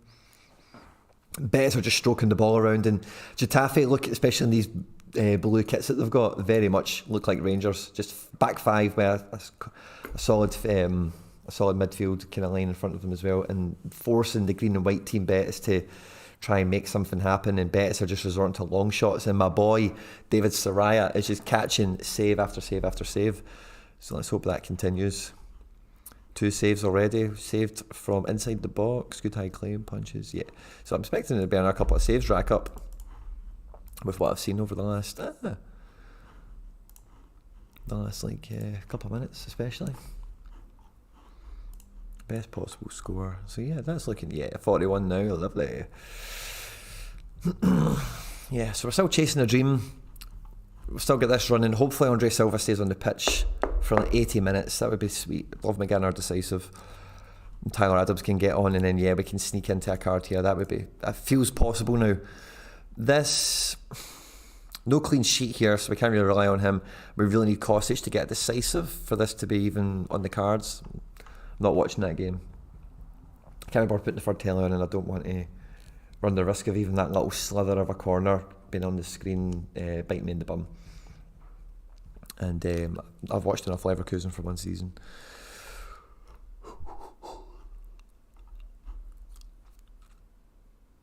So we're in the tier 3 there now. Kaidu Kone's got us in there, and it's just about him. This is under 23, so we just need to get as much of a buffer as we can. We're 40 points.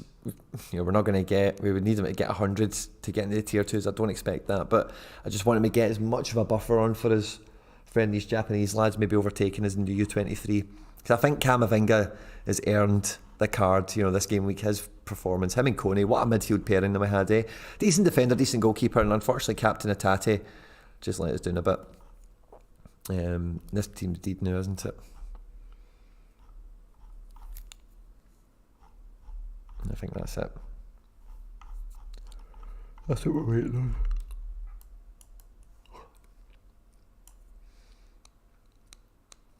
Oh yeah. I'm a tired boy.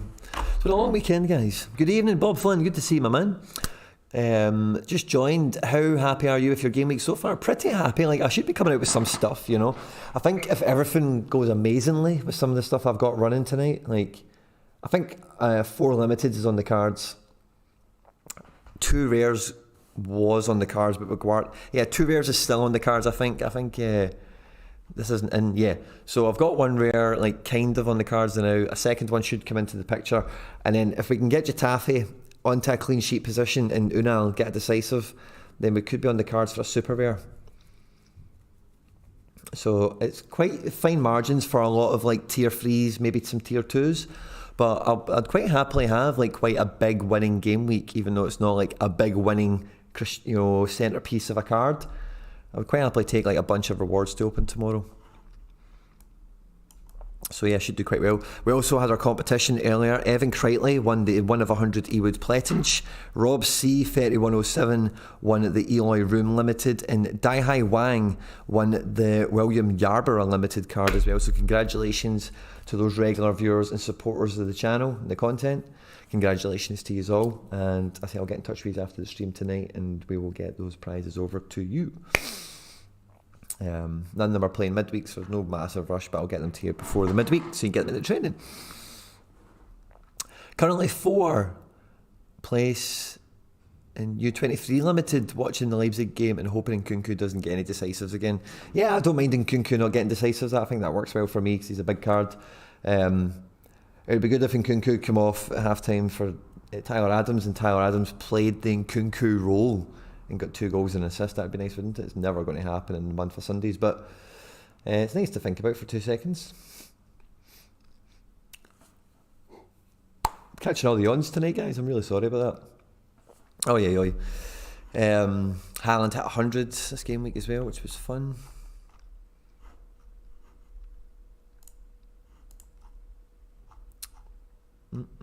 Please, Adams, come on at half time, man. So yeah, we could be in for start of 40 already, man. This is lovely. If we can keep this kind of game up with Soraya, and even without a clean sheet, that limited looks good. That's got no chance of winning, does it? And then I say Kaidu just needs to get how many more points can he realistically get? He can get himself into a triple, which would be one more tackle, which would be another 3 points, and then that would go up to 12, wouldn't it? So there'd be an extra 15 points on his AA, which would take him to like 78 or so. Also, we don't want any more goals conceded. They could win some more duels and stuff. He could just keep doing that, like keep racking up those points. Yeah, I don't know. I suppose he could get up to 80. I suppose it's feasible. It's not feasible. He's going to pick up another 39 points. What would that be? 93. Do you know what? If we banged in 100, like we got to a tier 2, I think we would bloody deserve it. Do you know that? To have two midfielders breaking 90. I know he got a decisive. Even if, Jesus, if Kai Duconi gets a decisive, he's on 28. Yeah, that would be sweet, isn't it? But then I've got a Galassi goalkeeper. Does losing the clean sheet really hurt that team, I wonder? Just trying to work. I've got all this stuff that contradicts itself to cheer for, but I'm just trying to work out how hard to cheer for certain things.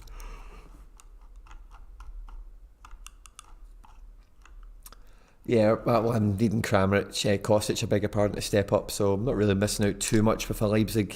Leipzig's not getting the clean sheet anyway, but even keeping the score down, just showing you at half time a bunch of Leipzig bangers. A lot of D mids picking up some bangers. Should I always start Kyogo on my Celtic stack? No Jota. I'm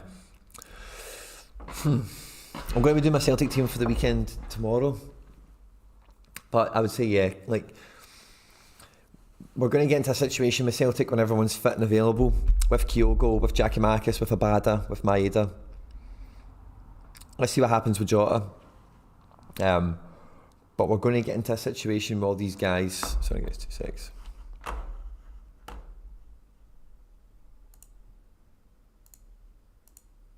Right. We're going to... Yeah, you can't see nothing in... You can't see nothing in that, can you? There we go, that will do. We're going to get into a situation where it's going to be like they're guaranteed appearances, but they're going to share minutes like rotten. And you'll really need to get your finger on the pulse with who's playing cup games and how deep the fixture list is and when international windows are and who's travelling and all that kind of stuff. But I think like Kyogo and Maeda in particular are Ange's guys, you know. So I think like if they're fit and available, in his eyes, like he's went to spend money on both those guys, like considerable money on both of them. They have to be in his best front three, I think, in his eyes on paper. And I was saying to McBride when we met up, like, if you look at Ange Postecoglou's Yokohama team, they played more like 2 D mids and then Marcos Jr. and then Dyson Maeda and Adu Onuachu and whatever, you know. So like the midfield was more of like a double base with an attacking mid, which was a false kind of striker type. It was another striker almost. It was almost like a 4-4-2. So I wonder if he's got the potential to do that with Celtic next year and maybe go, I don't know, like Ideguchi next to McGregor. Play Kyogo, Giacomakis, that's like the spine, and then wide you've got Maeda and Jota, or Maeda and Abada, or whoever it is, and then the back four is the back four. So I wonder if he'll get some options like that, or equally, now that he's got Giacomakis, like when he played Kyogo out wide, we never had Gigi or Maeda to play through the middle. So, you know, we are like, it's good counter-attack here for Getafe. Oh, what a shite pass. We are so well stocked in those forward positions, especially if we seal Jota, that it will be rotation, it will be a headache. You'll really need to keep your finger on the pulse of what's going on at Celtic. But to answer the question, Kyogo will feature enough to score 20 goals or something, you know, and he can do that from the bench in the SPFL certainly anyway. Did you hold Hoffman through his injury, Quinny? I've never had a Hoffman. I've got friends of the channel, Andrew Laird, and friend of the channel, McBride Ace, are Hoffman fans, so that's why I'm happy to see him do well. Not particularly bothered for any personal reasons, personal gain. Oh, yeah, all about these guys. Anyway, that's been quite impressive since I've picked him up. I was worried that sometimes you buy these guys, especially when they do have a bit of form, and like his form, like when I've seen the goals he was scoring, I was like, oh, he looks good. Like he's not just like lucky tap, he looks like good. He looks lean, he looks focused, he looks determined. And since I've picked up Una, like his form has just continued. It's been lovely. He is over 23, so like he has got to be discounted by a lot of guys, but I really like this Champ Hero squad. And like, you know, it's funny, I did lineup builder. I'll show you a glance at this, right? Because this feature kind of annoys me. This whole like projected scores thing. So game week 268, champion super rare. Right, so this is the team again that I'm just going to throw out at the weekend for the same division. That's what I do, right? And it shows you here where they would have finished, right? This is the week here where I won the Schmidt. That was the team that played, right? We had some good results from those guys. They did great, right? But if I drop him and I bring in Maffeo, which I can't because I've already put him in another team somewhere, include show picked players. Can I even just pick him? That's the only annoying thing is I can't even just click on him to show you for 2 seconds. Let me, I think he's under 23 Super Rare Pro, yeah. So let's just save that then out for 2 seconds. Champion Euro Super Rare. Oh, was that Unal getting hacked? I thought my spidey senses were tingling there. No, it wasn't. It's number 19, not number 10. So yeah, if I drop Boyata, right, and then I put my fail into this team. Right, so look at this little chart, right? Looks good, okay? Get into the prizes once up here. Oh, I've taken Boyata away, right? But it looks okay. There was only one prize, a tier 2, right? But if I then put in the Maffeo, because he hit a 60 that game week as well, where everyone kind of popped off, or another game week earlier where they all popped off, it would have been a bit the same here, like that game week there, 412. And this time it would have won. I would have won Champion Euro Super Rare with this 5 on game week 242. When Maffeo scored a 50 and both the midfielders hit, the striker hit, the goalkeeper did well, all the stars aligned, it would have won the division. I didn't play that team that game week. I don't know what I played, but I know I've missed some good Maffeo fixtures. But anyway, that's nice to look at and nice to know, right? But that really then again I look here and it's like, oh yeah, that looks good. There's a lot of frequency here because they all play in the same division, you know, they all play in La Liga.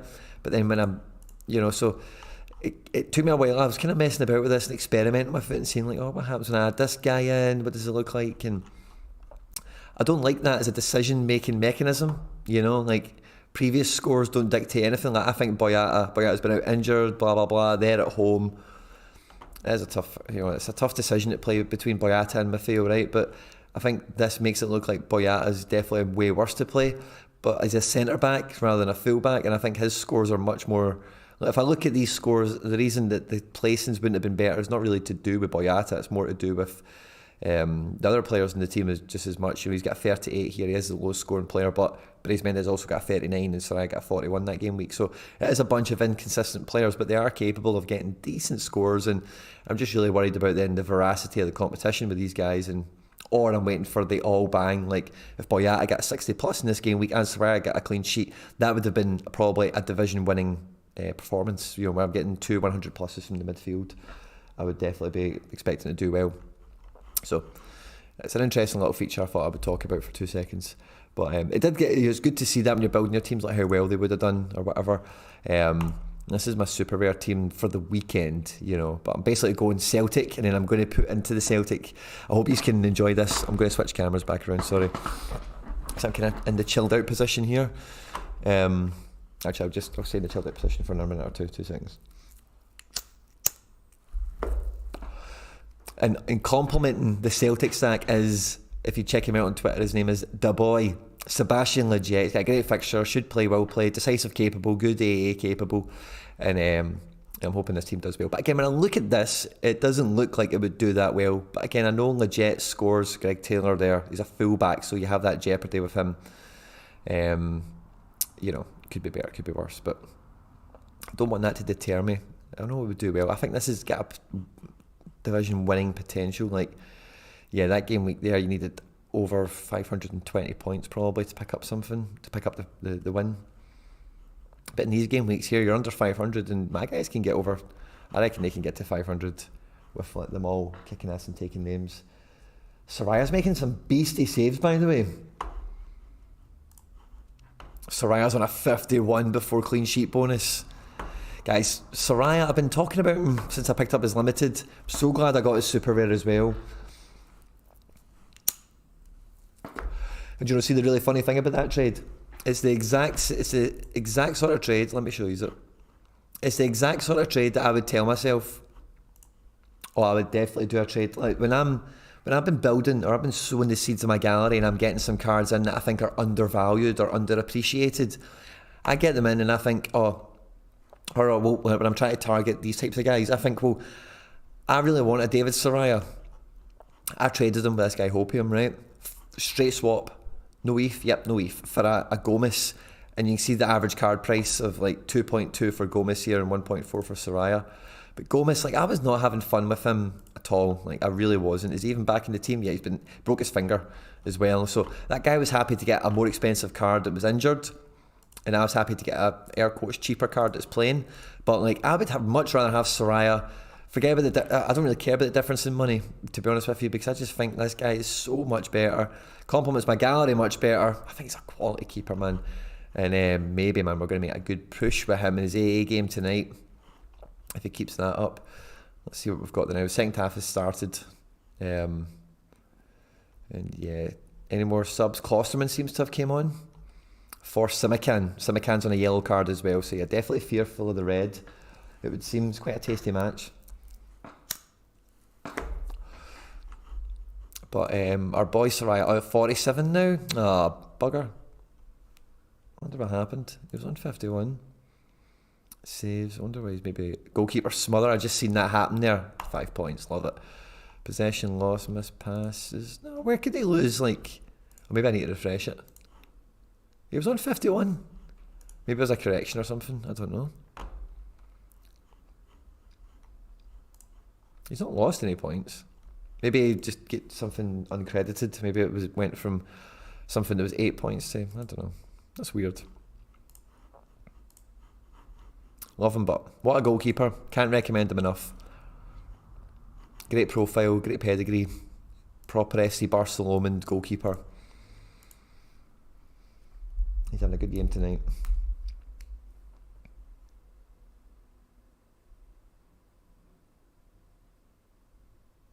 I've actually gained a lot of, I always rated La Liga quite poorly, to be quite honest with you, but I've watched a lot of it this year and I think it's a really undervalued league in a lot of sense. Like, a lot of these middling teams have got like good quality and, they're very coherent. It's why I suppose like some of these teams, like the lower Spanish teams, when they get into like Europa League group stages, or I suppose now we'll see the conference groups and whatever, that they do well because like they're playing at a high level and, I say they're coherent, they've got talent. Fakira free kick. Wide of the mark. No danger to Soraya.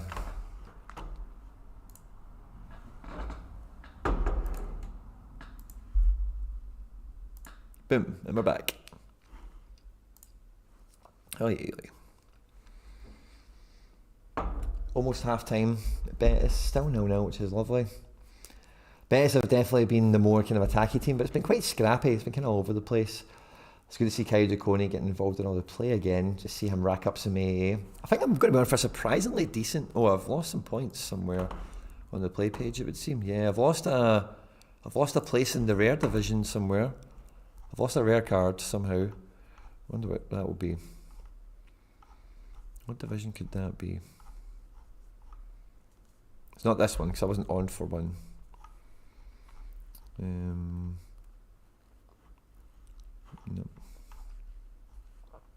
it wasn't this one. No reward. Oh yeah, right on the bubble. He's lost some points. Crap. What are you doing? He's went down to a double here. It's the only thing we're watching this stuff mid-game. One tackle.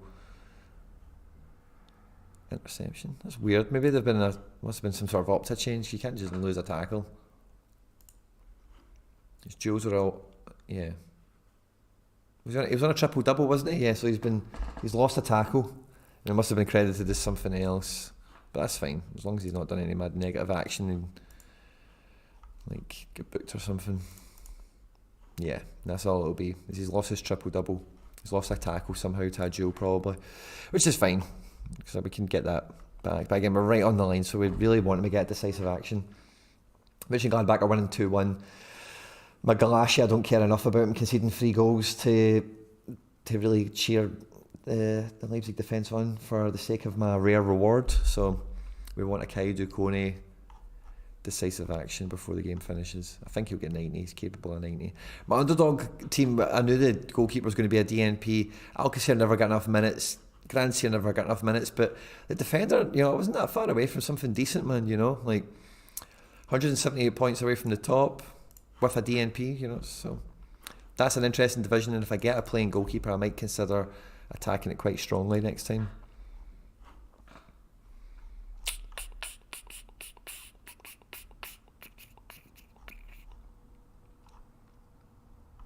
Yeah. So we're trying to chase down 2 rares. Yeah, we want Adams on, and we need Kone to get decisive. Otherwise, we want the super rares to be kicking ass and taking names. Do you do gallery reviews at all? And low end, looking to add 5 ETH more potential, be curious. Darren Darby, yeah, so in the member section, like on last Wednesday, I just kind of opened the floor and we just done stats and whatever. It'll be the same this Wednesday, like I'll be doing a live stream at some point on Wednesday. I'll give you kind of notice earlier in the day of what time it will be. And yeah, I'll do gallery reviews. It won't be like, I'll do it in depth as I possibly can. If you give me a heads up that, or might even, yeah, if you just let me know your gallery name, I'll do a wee bit of research before we come on and I can do that, that's fine. No problem whatsoever, buddy. Sorry, Betis are building up some play on the edge of the box here. Great numbers from Getafe, and they're looking to spring out a little counter-attack if they can find the space, which they can. Enes Unal and number 24, which I think is my boy Oscar Rodriguez, are on the break. They've got another 2 men supporting them, but Oscar Rodriguez plays it into the middle defender for Betis, but they recover possession. They're building play, edge of the box, chipped into the back post kind of area. Kind of deflected away by a Betis defender, but Unal collects it and retains possession, drops it back to number 18, and Getafe are going to try and bed Betis into this final third and try and make some play of their own happen here. Lovely ball chipped out to the right wing back for Getafe. He can't get by the left back, so he goes back again. Lovely little chip pass, some combination play on the right wing for Getafe. It works out, cross into the box. Oh, Enes Unal was like, oh, it was 2 feet away from that. Great play from Getafe. Oh, he gambled and he even strided for it, but he'd done it like out. He'd just done it pure badly. The goalkeeper had it. He would never have made it, I don't think. But close, but no cigar. I don't know if that was an interception by Kaidu Kone. Bad. Gerard Moreno is undervalued. Oh yeah, well I can believe that. If he's injured now. Gerard Moreno, honestly, when I've watched him, he's been nothing but slick Rick. His rares are still pretty juicy, but wow, yeah, limited. He's a Spain international, and I think he's one of the favourites to be a starting player. Oh, good shot on target, I think, from Andre Silva. I hope that's not a BCM.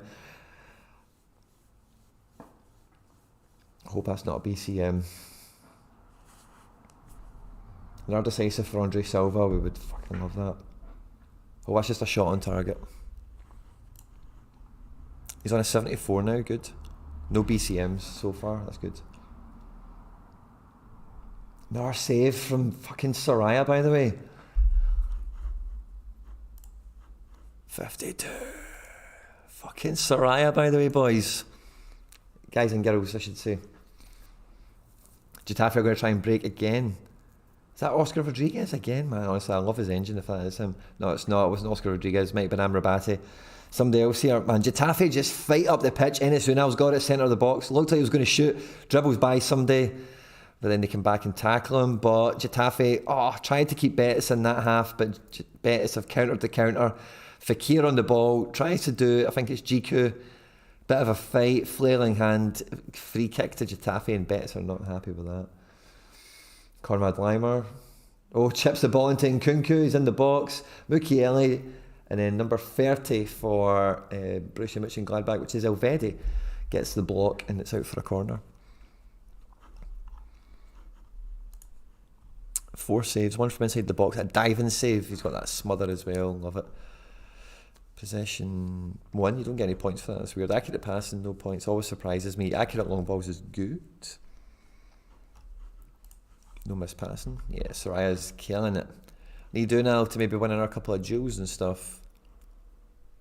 Win a contest. Yeah, he's done one. Maybe a few more of them. Ennis would be good.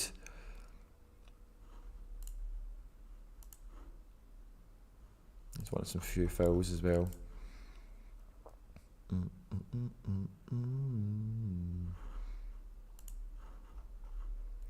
So that's good that he's on 66 now. Did get a BCM, for God's sake, man. That was not a big chance missed. Like, I suppose that is. It's 6 yards out. Header on goal. Really should have finished it. It's a sore one for me, but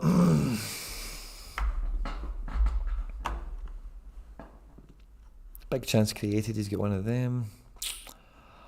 Losing that 5 points is sore. Really want Tyler Adams to enter the fray in the next 3 or 4 minutes. The game's still stopped at Betis. It's 45 minutes. There should be at least probably about 4 minutes added on with the amount it's stopped here. But I'm buzzing about Big Soraya. Claudio Bravo does play. It's worth noting that because I keep losing track of his play pattern for how infrequent I do use him. So happy I get Big Tam in. Do you know what's funny? I've got so many cards, oddly enough, with the serial number 6. Did you see this? I don't really go for too many ones unless it is like a really special card. But I've just by chance ended up with a lot of number 6s. These are all number 6 cards. I guess that tends to be where the price gets to a point where I'm happy with it, you know. So yeah, ball into the box for Gladbach. Doesn't go anywhere, but possession is regained by Kyle Duconi. Loses out there to Mukiele, but he gets the throw in. I got a wee munchie. 2 seconds. Go get a wee chocolate bar.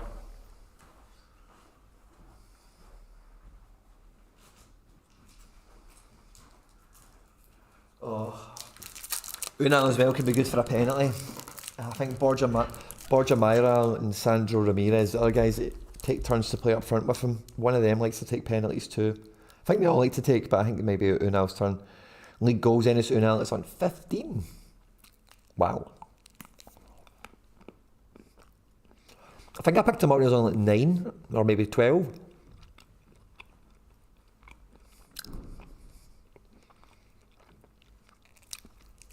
He's a guy I wish I picked up right early because I knew he was a Man City guy. And I had him on index, but he was crap on index. 50% of Getafe's goals is Enes Unal.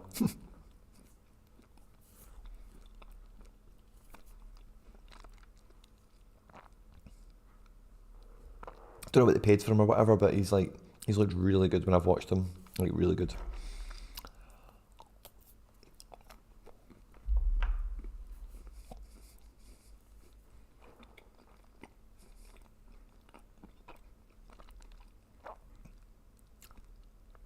Enes Unal's that type of guy as well. Like I could see him going to one of these kind of smart Moneyball teams. Just pure profile. Like Sevilla, you could easily see Sevilla paying like 25 million for him. Or something. And I think if you get into a team like that, he'd be an absolute killer. Because he is hungry for goals. Got a good eye for it, and he's got great experience. He's like 24, but he's been playing professional football since he was 16. You know, Man City bought him at like 15, 16, and he debuted in the Turkish league, and then he's been out on loan his whole life basically. And Man City don't own him anymore, but he's like a veteran at 24. Like he really is. Had some injuries and stuff, you know. He's not going to win the Ballon d'Or or nothing, don't get me wrong, but like I really like him. He's a good profile, good player. Andre Silva's doing well in possession here, but he's struggling, needs help. Plays a good ball into the box here for Nkunku. So that'll be nice, get some points back for that BCM. He's in the box, Andre Silva. Somebody find him. Come on, somebody find him. Somebody find him, come on. Right, let's see what you're saying in the live chat. Sorry, lads. Guys and gals.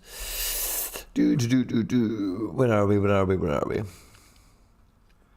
What do you think about a limited team of Urawa Diamonds for the summer break? I think it could be really good.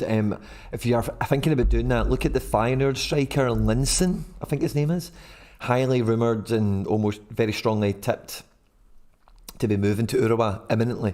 So if you are thinking about doing that, that could be a sneaky one. Limited wise might be underpriced. I think his name's like Brian Linson or something like that.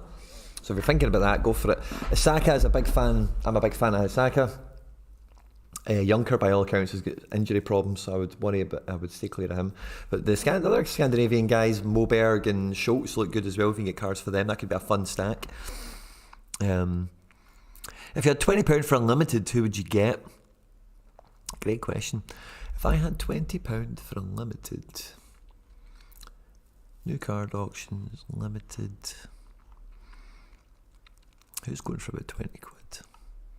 I don't know, if I had 100, I'd get Soraya. Turnbull's going for 100. Classing's going for 40. Let's see. Anyone decent?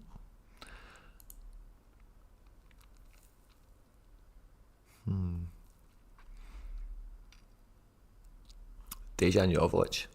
I know he's 30 quid, basically, but I think he's going to come into the team a bit more now over the next little while. Let's see who else we've got.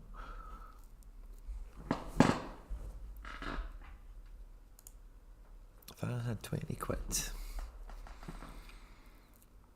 See this guy?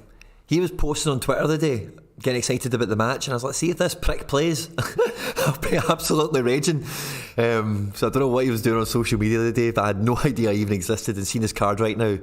I'm just like, see you gave me the fear the day for nothing.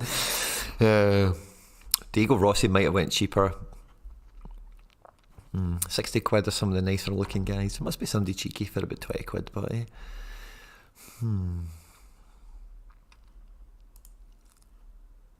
I'll tell you what I'll do. Let's go to manager sales. And then how much in ETH is like 20 quid? Where's value price? Let's go down to, let's just go down to 20 quid, yeah.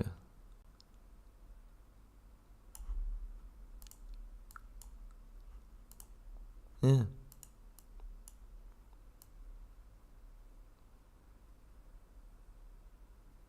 I'll do it. 22.18.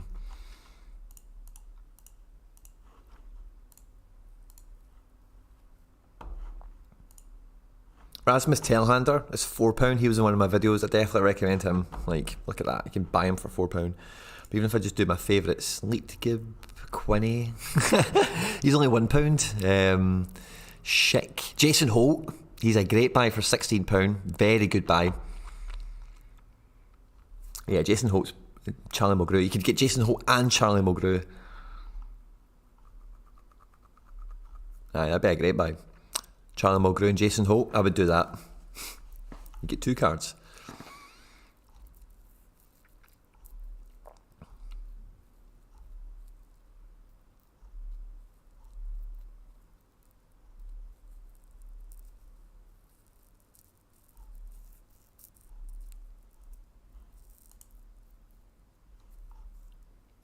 Maybe a wee Wanyama.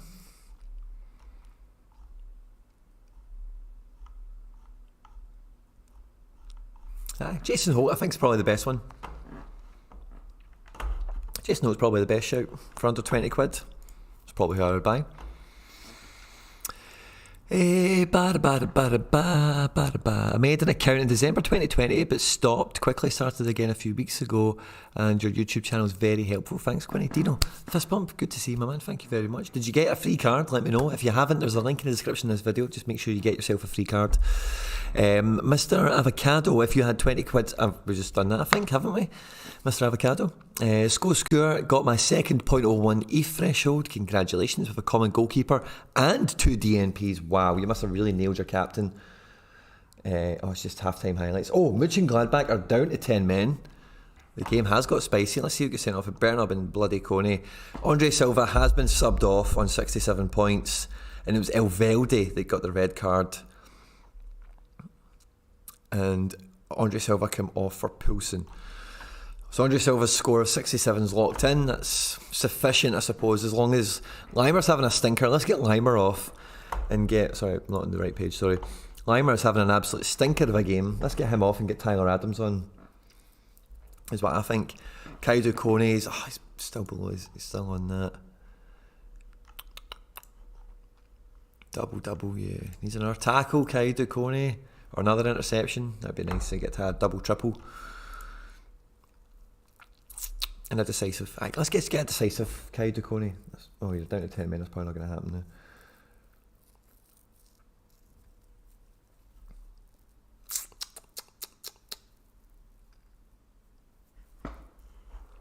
We need Tyler Adams to come on big time.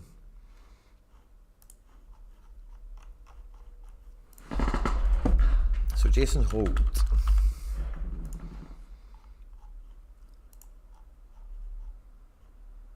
For under 20 quid, decent.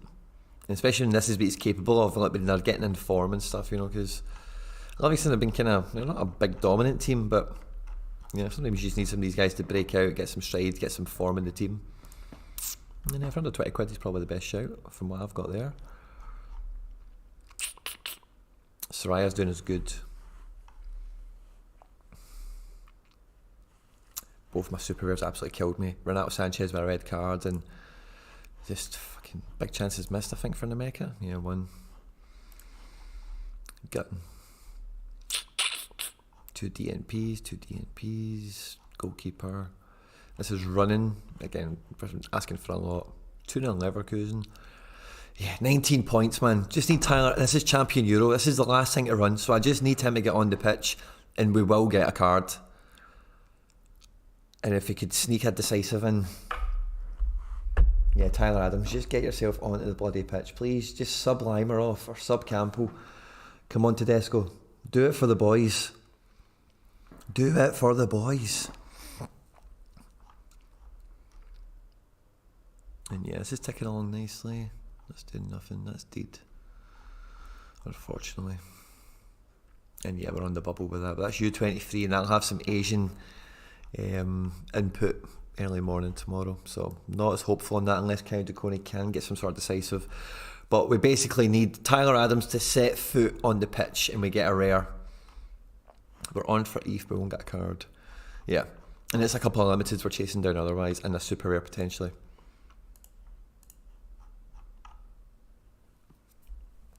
So fingers crossed. Fingers crossed for that.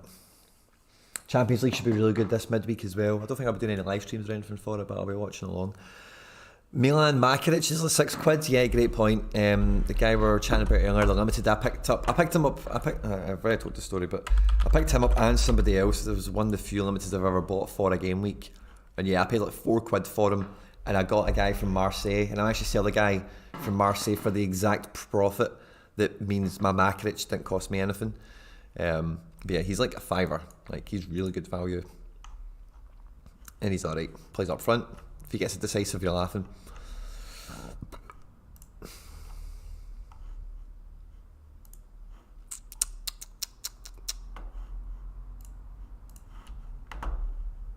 No problem, Mr. Avocado. No cards from Oberg yet. Oh, still? Entering first half in Iceland, 33 minutes gone and 5 goals already. Iceland loves their goals. NSU now heavily linked with Liverpool the last few days, Quinny. I did not know that, David Peters. I would think that quite a surprising Liverpool acquisition, to be quite honest. Like Luis Diaz, Diego Jota plays centrally, I suppose, sometimes, doesn't he? But maybe then they have Jota as a wide replacement. Maybe he's the Origi replacement. I don't know if I would enjoy that. He will be the Origi replacement, which could be fine, I suppose. Like, which means I really need to pay attention to Liverpool if he was to go there. But I see Moneyball teams. It doesn't surprise me. These Moneyball teams that are all stat and profile based. Like, I wouldn't be surprised if any of them are in for him because he's been very good this year. Great stats, and if Liverpool like him, then that's a nice little vote of confidence for me. Yeah, I definitely think you could get a Makaric and a Holt, Mr. Avocado, if you wait for auctions, definitely. Don't need to buy them on the secondary market, just wait for auctions. You could definitely get them both. Makaric on auction for limiteds, let's have a look. So let's see, price graph, limited. Down here, 0.016. He's kind of risen up to 0.025. So what's that valuation based on? Yeah, it's based on that. So yeah, if you get some auctions, I guess this is a little cycle of auctions. Public offer, no, they're trades. So where's the auctions? Yeah, auctions are going for 0.0. Yeah, much cheaper. So yeah, if you wait for an auction, definitely.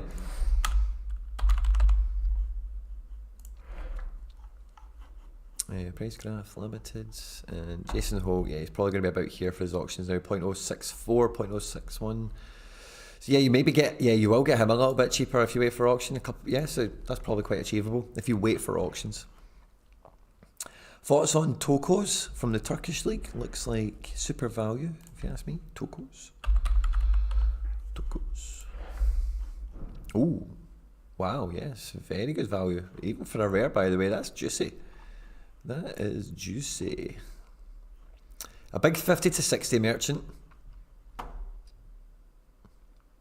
Yeah.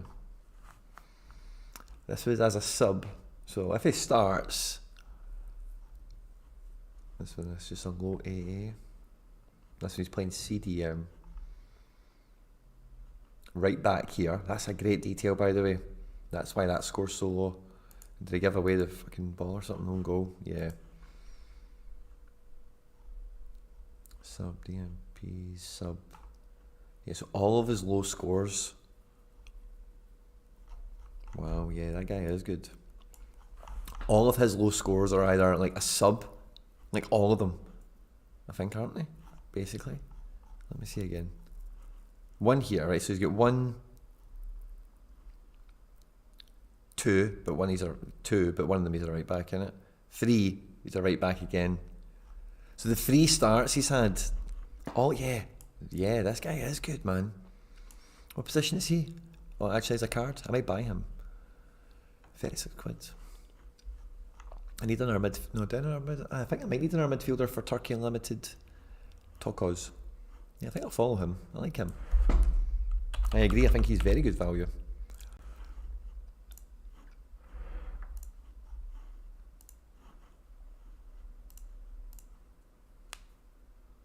Yeah, 25 quid on bid. 40 quid on bid. Yeah, he's good. I like him.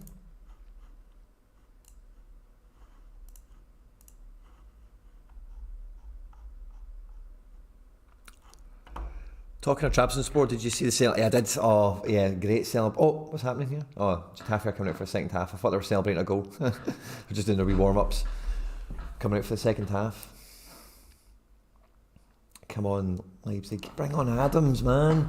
That's all I need you to do. Just bring him on.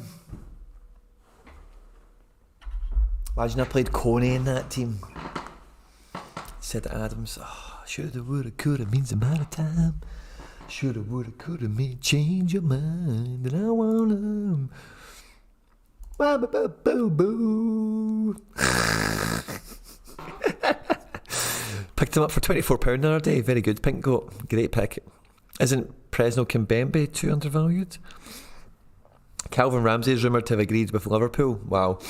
Calvin Ramsey's very well rated. I've not seen enough of him to really comment, but he's very well rated.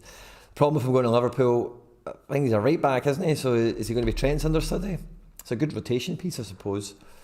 And it's a good way of having like a mini Trent, you know. So like if he is going to go, and I'm not even sure if he's a right back or let's check him out on Sorare data. Is he a right back or a left back? He's a right back. So he's going to be Trent's understudy. And like having like the guy that does Trent's job for like 30% of the season, if that's what he becomes, for how much he is now, especially at limited level, 42 quid. That could be no bad, by the way. That could be a wee bit of no bad. He's been a decent enough scorer in Scotland, not amazing.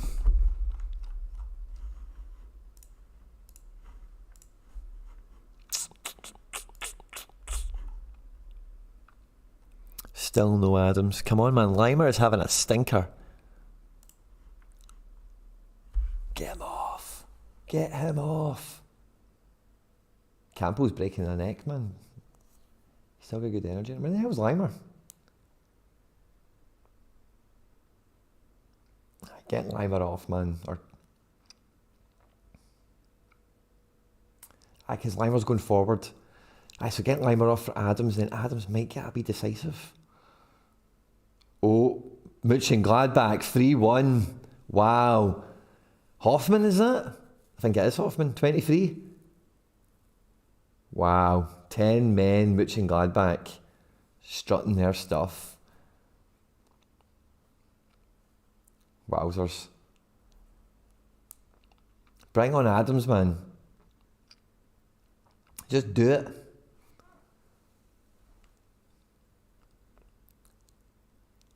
Halstenberg to Campo. Great interception by number 32. And then the play goes on from there. And then it ends up being the right kind of winger, plays it into, I think it's Hoffman, beats a man. Number 15 plays it in. And then Orban with a poor clearance, a little dribble there, takes a shot goal. Clinical Gladbach. This is old Gladbach, they've not been doing this all season. This is good to see from them.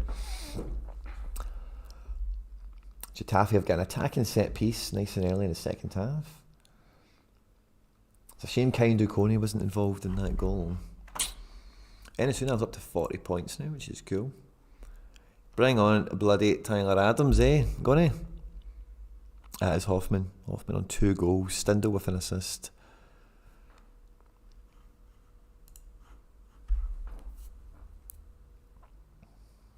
Wonder why he's on 40 points now. Did I miss something?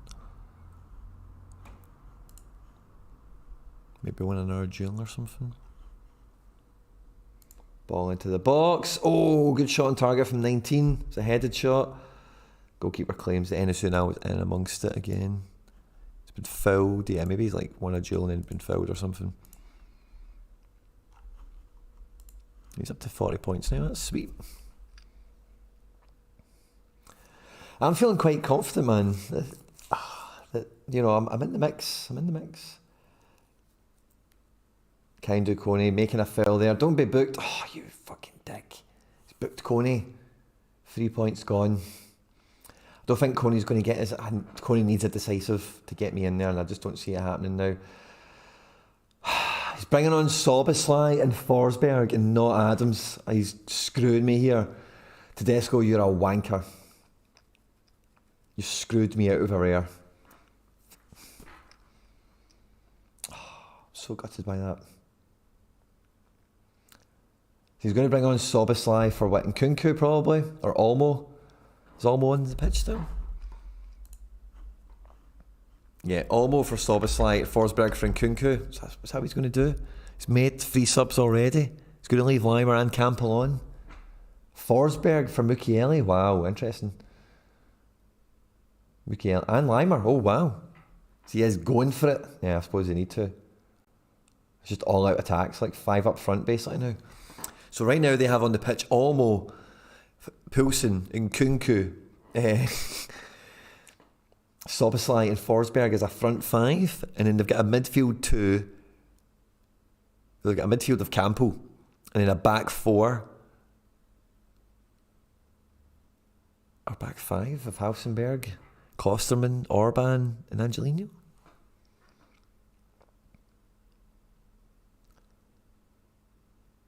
They're all shaking their heads. Like they've just thrown on everyone, just going for it. It might work out.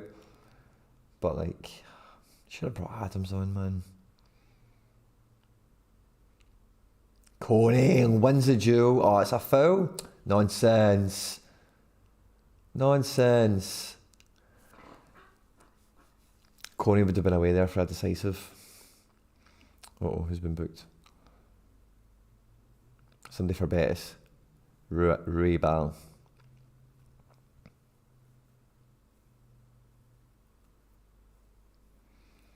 Let's see what happens here. Oh. Ah, good Getafe.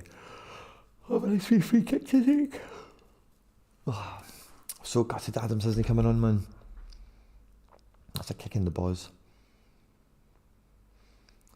So Angelino's like the deepest player there now. Throwing up all the big guys.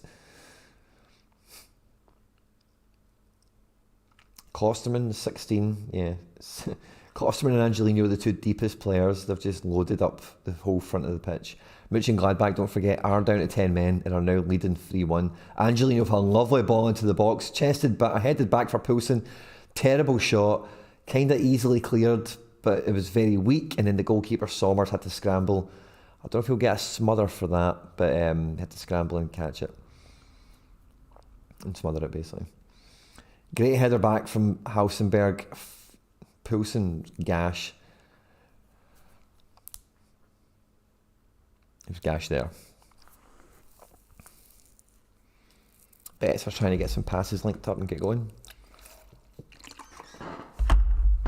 Let's see what the live chat's saying. Where are we?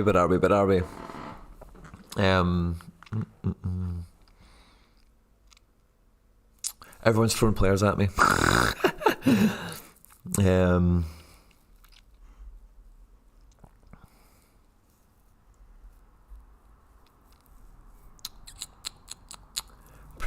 Kimpembe. See, Kimpembe is one of these funny ones that I don't know. Like, I think Kimpembe is really good, but it's just PSG, like centre backs and stuff. They just buy so many players sometimes. Like, I don't know.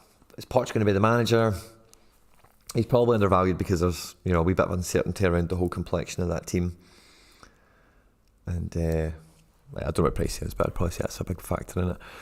Everyone's buzzing about Hoffman. Diego Palacios, I've seen his AA score was absolutely incredible this game week. And what else am I catching up with? Another 2 goals. Dragos, Mahai. Luka Prip. Yeah, Luka Prip's been getting it. Bad choice for me to get Galassi this week. Yeah, he's fucking chucked it in this week. Take a look at his story for Toronto. You guys are loving chatting players with yourselves as well, which is cool. Good to see. Thanks for joining the live stream, guys. I hope you've enjoyed it. It's a great community we've got on the channel, and I love it to see you guys interacting with one another as well. Oh, what a sad sorry sight that is. No Tyler Adams. So we're on for 3 tier 2 limiteds at the moment. 3 tier 2s, yeah. Cool. Tier 2s are better than tier 3s as it stands. Let's hope Soraya keeps this up, man. And let's just hope that Unal decisive comes our way. And yeah, I'm just having a quick sconce over all this, but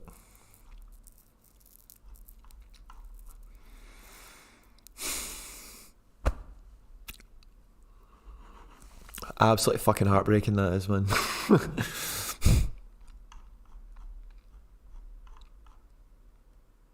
And this 10 points off. He's on 53 now.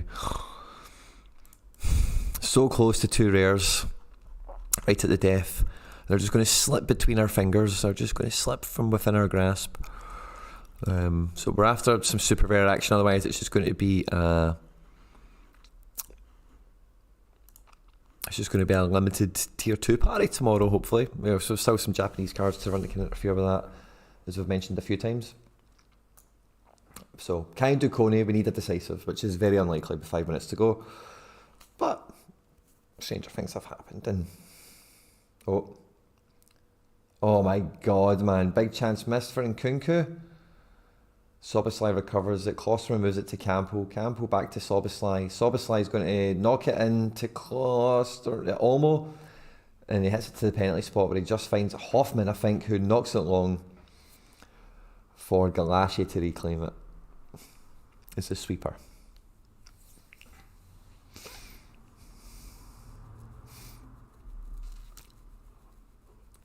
Kind of Coney, maybe with a wee interception there, by the way. I hope that goes as an interception.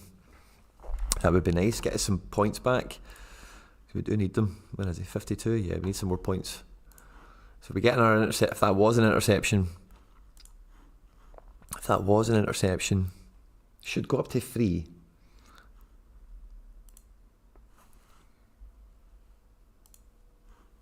We got a double, triple. I don't think we get double triples, do we? No.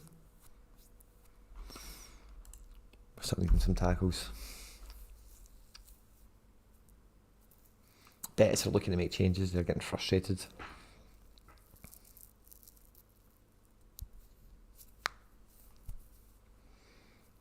Leipzig cannot afford to drop these points, man.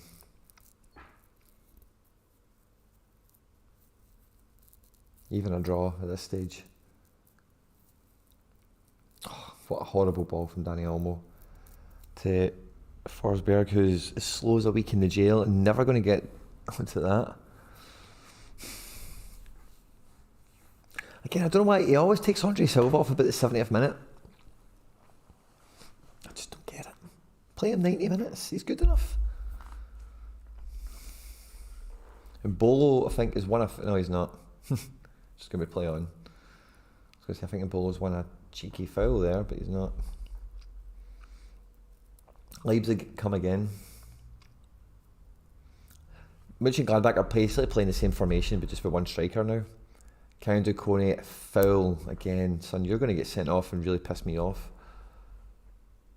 Oh, he reached for his pocket. Oh no, don't do it. He's reaching for his pocket again. Karen Duconi's been sent off.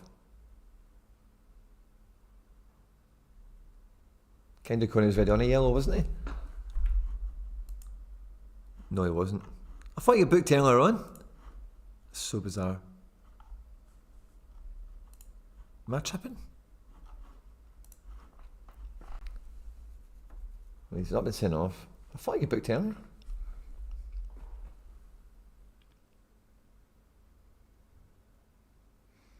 Betis are having a wee attack here in the 57th minute, cross into the box. Easily dealt with by Jetta. Vamos, Jetta. Unal, good touch, my son. Back to Oscar Rodriguez, I think. Nice wee counter attack. Come on, man, come on. Let's see it, Getafe, let's see it. Oh, long shot. Why not? Bit of a waste of the opportunity, but Alassane Plea is going to enter the fray, as is Christopher Kramer, who's going to come on for Kai Duconi. Great shift, 88 minutes for the big man. Mightily impressive. And again, if someone snapped him up in the summer, I think they would be doing great business. I mean, anybody. I don't see a team he wouldn't do well in. Angelino with a shot from like 40 yards. Soboslav's raging at him.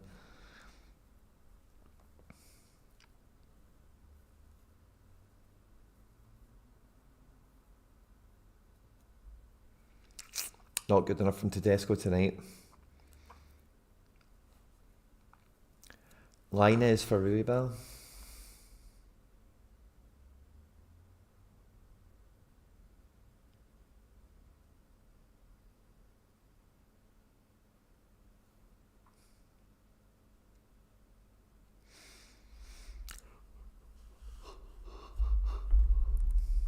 Leipzig have just not coped well at all since they've actually had to do European fixtures. You know, Leipzig got a bye in the the first knockout round of the Europa because they had Spartak Moscow, and obviously they get kicked out of Europe.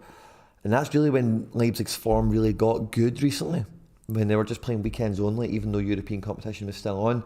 And that didn't necessarily give them a distinct advantage versus their week-to-week opponents necessarily, but they were just playing once a week, and since they've been back playing twice a week with European football, that's when their form has definitely stuttered.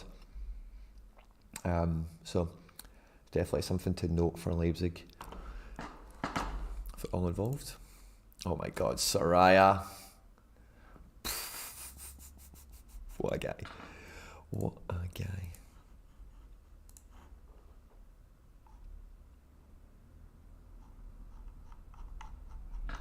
What does that do for the scores, man?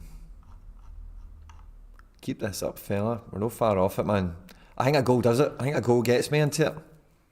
I think if Unal scores, he'll go up on his AA by what? He'll go from 35 to 60, so he'll get 20 points extra anyway, plus a third. So basically another 8. So I'll get 33 points. Yeah. So with a Enes Unal goal, as long as Soraya holds up his end of the deal thus far, we're in a super rare. So come on, Enes Unal is on the ball now, striding forward by counter attack, getting assist, big man, getting assist. Oh, get into the box. Oh, unlucky, big man. Your time will come. You'll get another one. He heard me shouting. I shouldn't have tried to put him off like that. Sorry, Unal. I didn't try and put him off, but you know what I mean. I've got one more chocolate bar. Wait till I go grab it.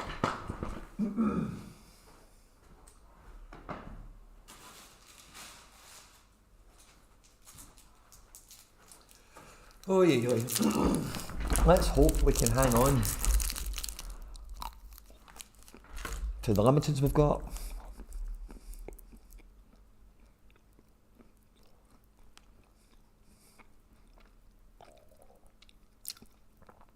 as well as maybe snatch a wee snooper rare at the end.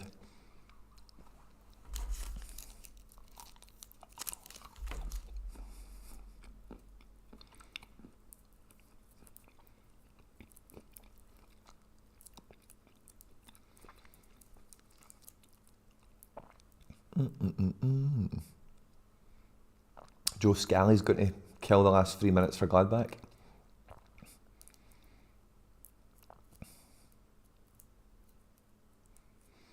Betis with some good play in and around the box. Great clearance from, I'm not too sure who that was.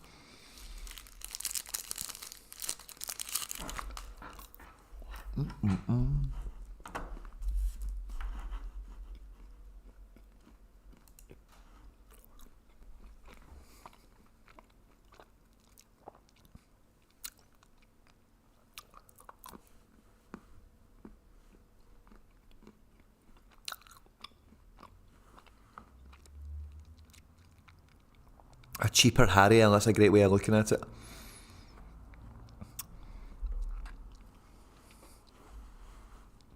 Osorio is very much like that, the one that moved to Galaxy from Toronto, was it Delgado?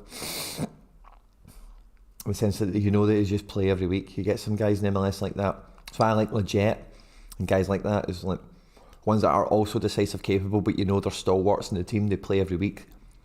They can be very, very valuable. Nice attempt from Leipzig down the left in the 93rd minute, but to no avail. We're in 62 minutes in Getafe 0, Betis 0, and the Gladbach game is pretty much all but done at this stage, I think.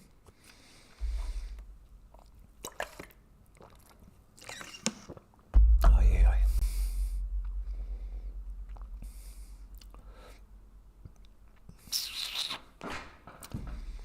Betis are really trying to get their act together, or really trying to move up a gear.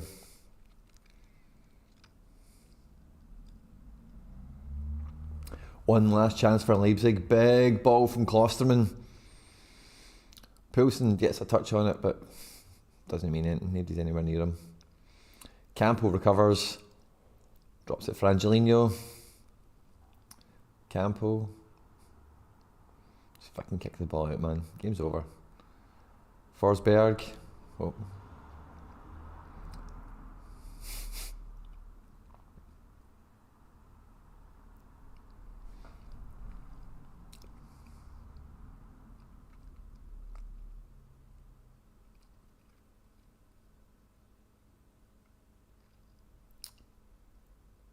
My God, man. Nothing Leipzig is... Blow the whistle, ref. Aye. Nothing Leipzig could do is effective at all. Right, I'm going to change TVs, I think, and get that one in the middle. I like the middle telly better, so it's a little bit easier for me to watch, you know. Just checking in to see how you're doing, but damn, that Sorare score, yeah, it's fucking juicy, isn't it? It is absolutely juicy. I'm on for 3 limited cards now, I think, and I'm hoping... oh, sugar. I'm hoping we can sneak a super rare in. I need a Enes Unal decisive, should get us into the prizes at the 11th hour here, so I'm hoping that we can get an Unal assist, a goal line clearance, anything at all, man. I will be happy to take it. Oh, there we go.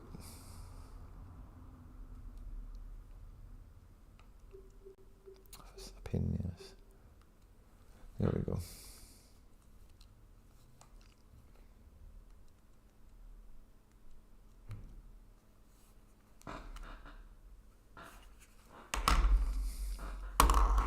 There we go. Right. Need to pee. 2 seconds, guys. Thoughts on Coutinho as a player to behold and dipped in form massively recently by his proven quality? Yeah, I like Coutinho a lot as a hold. 2 seconds. BRB.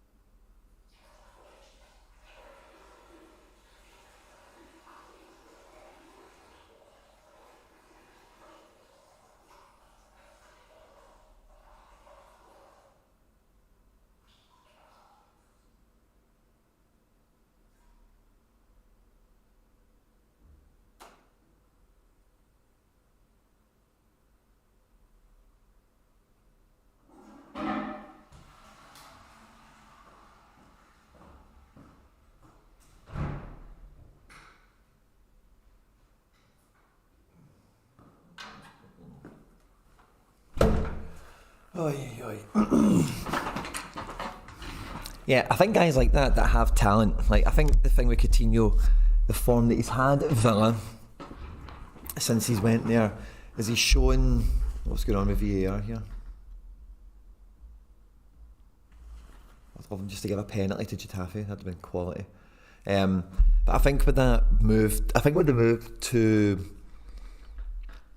Aston Villa's shown that as he is, it's just a reminder that he is immensely talented. So as long as he's going to play and he's happy where he's playing, like in terms of the place and all that, like I think he's always going to be 80 capable, because he wins dribbles and makes attempted assists and gets in good areas himself and takes enough set pieces.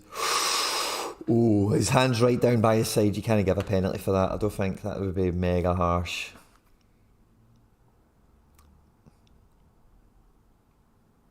That would have been a mega harsh penalty. But Unal does then get decked. I'd take a penalty for that.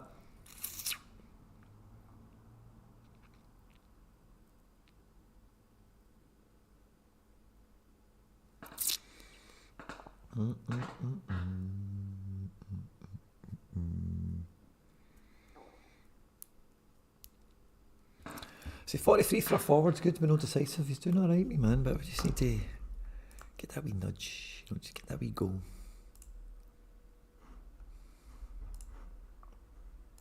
I think Sorare's not had anything to do since he got up to 74. Is he getting negative statistics we need to watch out for? So 4 saves, 1 from inside the box, a diving save, 1 smother.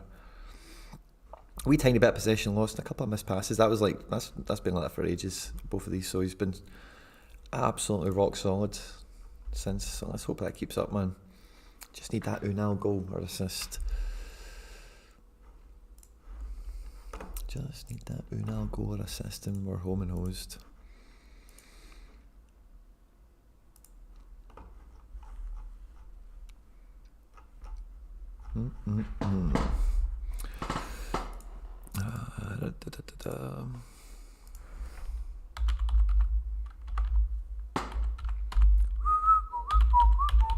Can't wait to see Trophy Day tomorrow. Sounds like all you guys were doing well as well.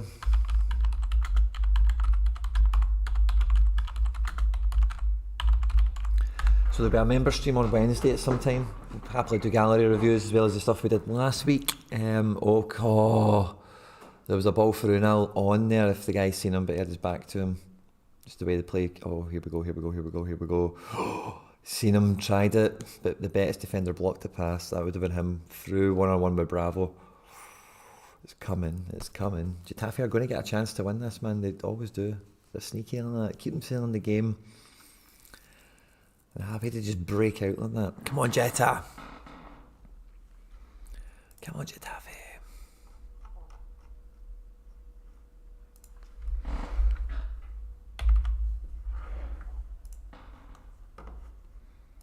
We've had fun tonight, guys, as well.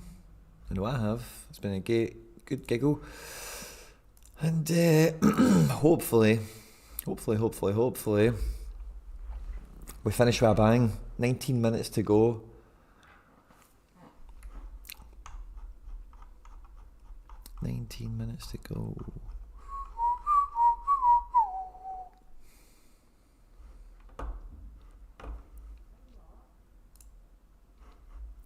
£37 points off the super. Don't be a tier 3, it'd probably be something quite guff, but I still want to win it. I mean, why wouldn't you? Tavernier unique to be the most expensive card ever. Very possible, Mikey. Like that Tavernier, like his scores are mental, and you can't deny what he does on the pitch in the league that we're in, you know. But he's also looked very good in Europe. I thought against Leipzig, like he was a good kind of leader for the team in that sense. He was decent.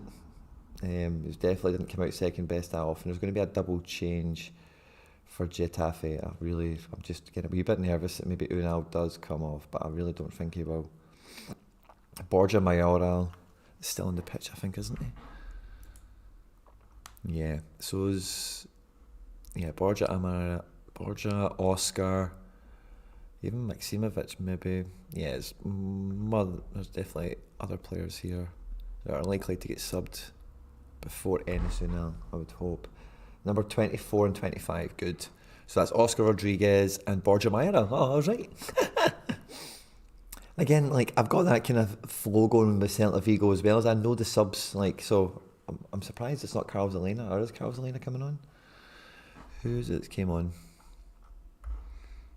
It's number 11 and 12 or something like that, I think. 2 subs. Sandro Ramirez and Carl Zelena. What did I tell you? You know, got the rotation right down with this team. So let's see if Carl Zelena can make a bit more of an impact. I thought Oscar Rodriguez looked good in the first half for how little he was on the ball.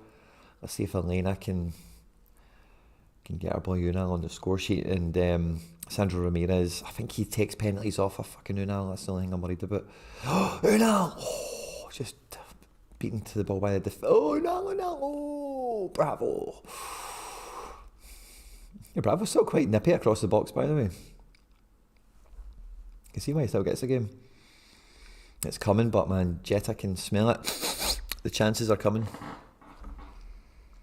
Just seen the story saying the NFT company that stopped Rangers joining Sorare's gone bust. Oh, no way. Love it that you thought shouting at the screen might have put it off. We've got a bot in the thing as well, guys. Sorry.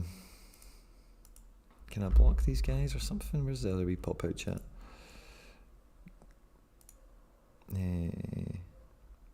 Hide user on this channel. Put user in timeout.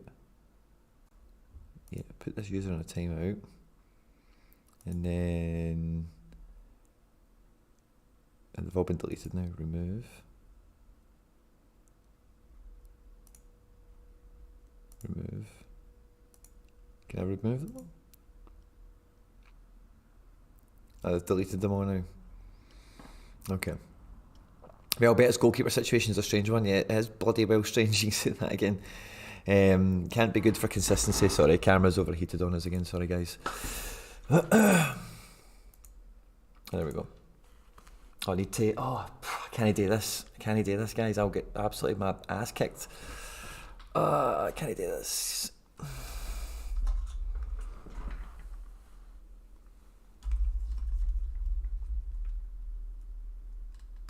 These copyright strikes are a pain in my ass, by the way. I'll just put it there. That'll do.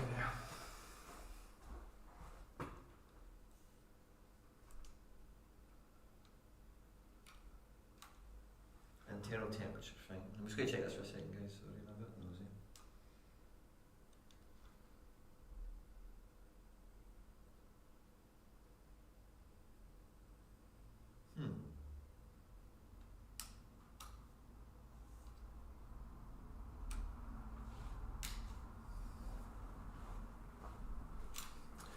Yes, that's been a long one, eh? So we've been on stream for 2.5 hours, so that's a fair old length of time for... I don't want... Sorry guys, can I put that screen in the shop? I'm sorry. I just do not want to get into trouble again. This wire's all kind of set up to be like on this desk. Even Quinny and chat, hope we're all well. Joshy 4th, fist bump, good to see you, my man. Thanks a lot for joining us. What NFT platform stopped Rangers? I can't remember their name. Mike, you'll probably know. Oh, Unal! Oh, ball fizzed across the face. He must have been that far off of touching it. Oh, heart and mouth, man. 14 minutes to go. It's coming, but man, it's coming. He's getting to the right positions. He's making things happen. I think this camera looks quite good there.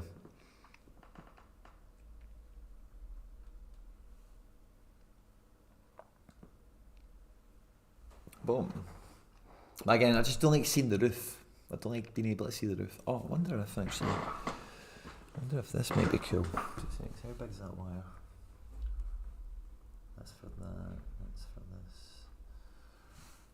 No, I'm not going to mess about with that. I don't know. Right, here we go. Enes Unal chasing down the super rare for Barcelona. He's running the line, by the way. It's offside now. Unal, get back on. Get back on, Unal. Back on side. There we go. Good boy.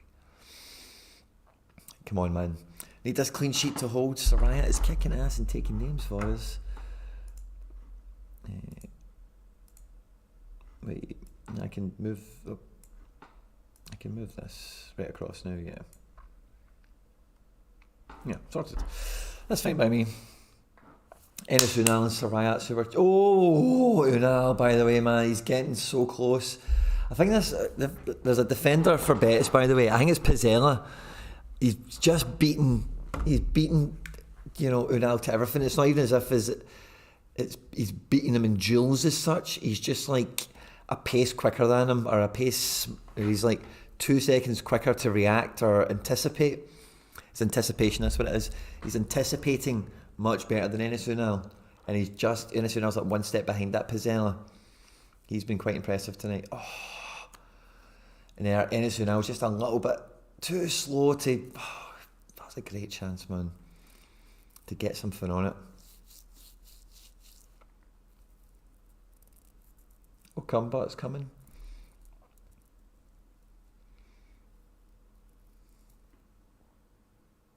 Accurate long ball, please. Win the win. Yes, Unal wins the header. Unal wins the header with the flick on. Score from here. Win the assist. Sandro Ramirez gets into the corner. Maybe he's fouled, but not by some guy called Sabali, I think his name is. Yeah, Sabali. He carries the ball away, and Stretcher's coming on, or somebody's coming on. Unal is claiming a head knock. I think he's trying to win the free kick, to be honest with you. I think he's probably okay, yeah. But he did win the header and go to ground, and it's with Pizzella again. Maybe it does take a bang to the back of the head, yeah. The cameras are not. I can't really see what's happened here. But Sorare should have another accurate long ball to his name now. Is it accurate long ball? Accurate long ball. You should have another one of them, which is like half a point, I think. And Unal. Yeah, he's on 44 now. Won a contest? I think that might be what he's talking about there. Duel 1, maybe? Cross our fingers and toes. I think he was on 77 already, so I think we're starting to get those points added on for whatever just happened. Hey, Non-Stick Lamb, I really enjoyed the stream tonight, Quinny. Well done, thank you very much.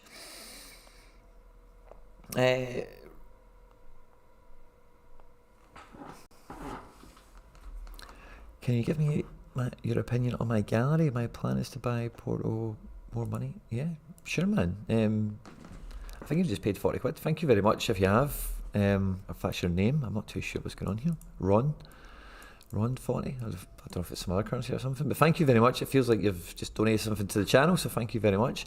But Padagul, my plan is to buy. So your name is Mo Money.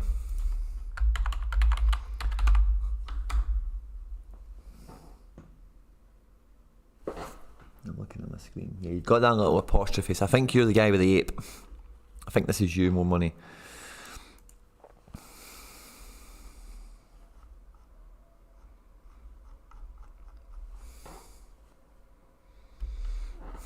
Four pages of cards. What I'll do, mate, is I'll have a proper look at this. And what are you thinking? My plan is to buy a Benfica Porto stack for Euro Challenger over the summer. More money. And I want you to confirm this is the right gallery, okay? More money. Ape pick. Porto Benfica. I like Benfica. If you've seen the recent video, you'll see that I think they're a good team to be identifying. So I'm probably going to be quite partial to agreeing that. I'll do that, no problem at all for you, my man. Thank you very much. No, mate, it's my local currency, so it's more like £7. That's totally fine. Just a beer, I think. Yeah, it's me. Yeah, that's perfect. No problem. 40 RON, whatever that is. Sweet. Thank you very much. But no, I'll have a look at this over the next day. And you're not a member of the channel, Padagul. So what I'll do, buddy, is I'll shoot you, mate. I'll shoot you. I've got you here, don't I? Is your Twitter on this as well? No. Road to Alex. I'll find you on Discord. Road to Alex. I've got you here anyway. I'll definitely do that for you, mate. No problem at all. Thank you very much for your donation to the channel. It means a lot. I can tell you good taste in players already. I can see Shappy. I can see Josco. Did you win him? Oh, what a win, by the way. Who else did I just see? I liked Mo Camera, Christian Roldan, great buy 3 months ago as well. What a guy, smart man. Old Trap. Yeah, you've got some really good cards here, buddy. That's no problem. I'll go through that with you. Are we talking rares or unlimited? Are we talking rares? Yeah, you've not said rare or limited, sorry. Just let me know that, buddy. About 8 minutes to go in the Benfica game. No, Benfica, the Getafe game. Here we go. Carlos Elena finds the right back guy, number 22. Oh, he nutmegs him. Can he get by him? And then he gets raging. Then, Jesus, just made an absolute melee of it. Padugul, sorted. Remember, I can do this on Wednesday then, Padugul, right? Since you're in the members section, I'll be doing live stream on Wednesday. You're a limited player as well, right? Limited, right? Sorted. Right, so what I'll do is when I open the members stream on Wednesday, I'll do this gallery review off the bat. And while I'm doing that, because when I go live, like I know people don't just go, oh, he's live, and drop everything they're doing and come on. It normally takes a little bit of time for everyone to go, oh, he's live, 15 minutes later, whatever you're doing, sort yourself out before you come on and watch the stream. So I'll run the intro, I'll go live, I'll run the intro music, and then when the intro music stops, I'm just going to go right into this gallery review. This will be Wednesday, which will be like the 4th of... May the 4th be with you, is what the day is going to be. Is that the day we get Obi-Wan Kenobi? Been buzzing for that TV show, by the way, I can't wait for it. May the 4th be with you, will be the day we do it. Oh yes, that'll be nice. Yes, May the 4th be with you. We'll be doing the member stream.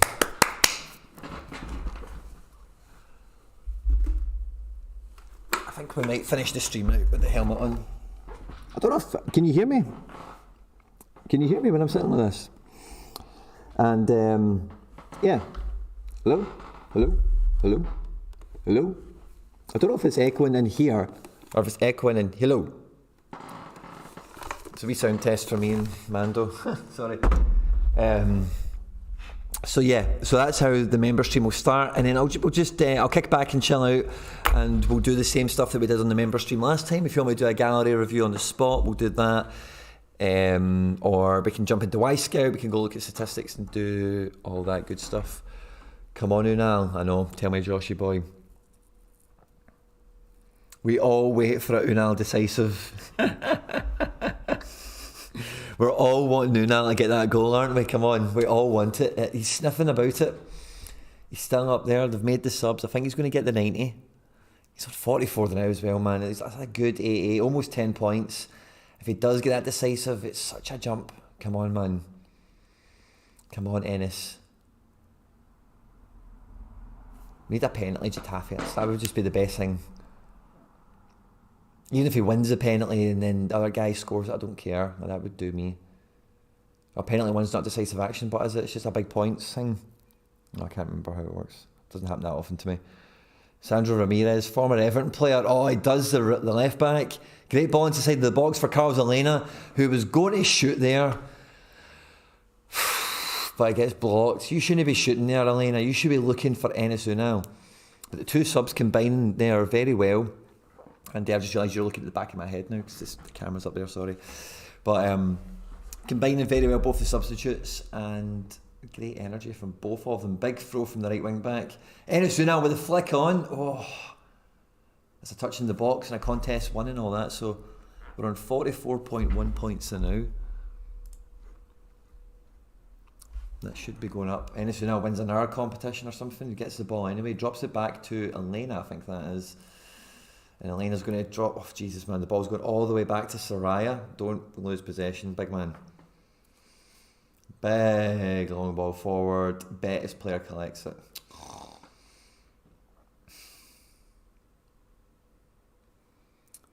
Boo. 4 minutes to go, guys. Come on. Last minute. Enes Unal. He's been sniffing about the goal. He's been sniffing about it. Schlotterbeck going to Dortmund, yeah. We were talking about that earlier. Schlotterbeck and Ben Sebaini is going to be going in as well, it looks like. And Nicolas Sula's signed up as well, I think. So we are all new, new look, all new Borussia Dortmund backline next year. They really are missing a defensive mid. Like, the Hood is not good enough. And I think Witzel's out of contract, which is why they've not been playing them. I think there's been some sort of... I might be wrong, but that's what I think the gist of it is. But yeah, they need a defensive mid badly. Who could they get? Who would be a good defensive mid for Dortmund? A defensive mid, an actual D mid, not like a box to box guy. Actual defense. Imagine they bought Camavinga like instead of Real Madrid. Oh, that would have been really good. Soraya's on a 76 now. That's fucking quality.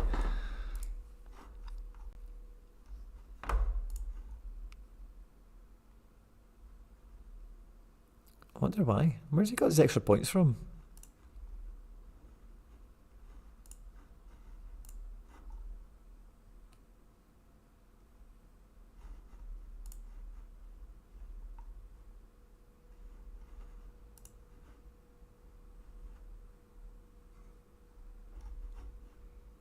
.76 that says. I don't. Or maybe I say I did think he got extra points and stuff, but so he's on 76. Hey, play on. Come on, guys, come on. 2 minutes to go. Nip and tuck. Zip it. Yeah, soon I was squaring up for it. Come on. Let's work the ball around, guys. Let's get another couple of chances. 2 minutes to go. Come on, Getafe.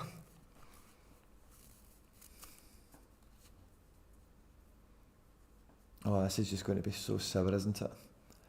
Nice foul one there by number 19. Number 7 for Betis. Absolutely spat the dummy out with that foul. Wan me. I'm so buzzing we're doing a stream on May the 4th. Be with you. Okay, his name is. I think it's a Turkish name, isn't it? Okay.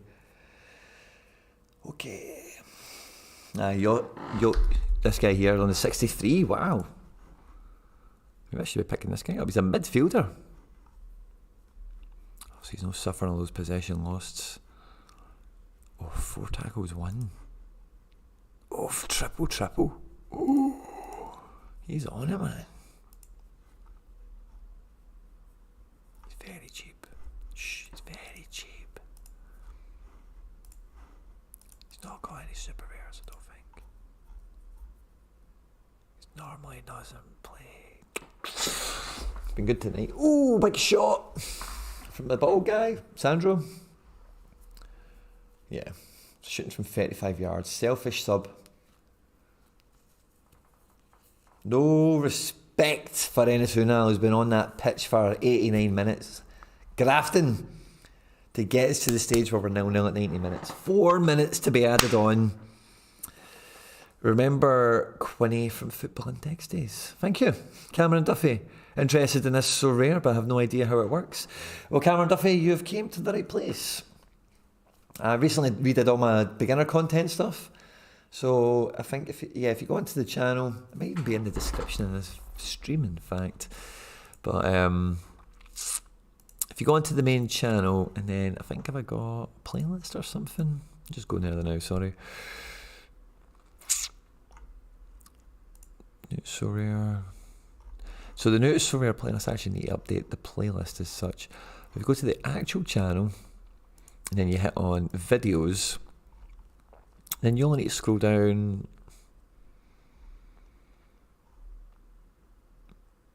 Yeah, you only need to scroll down a wee bit, and then you'll see one. There's a big thumbnail of me. I'll just link it in the chat. I think I can do that. How to play for beginners. So I've got 2 videos here. Share, copy link. Where's the pop out chat? So if you check out this one, that'll explain to you all the rules and stuff, how to play it, yeah.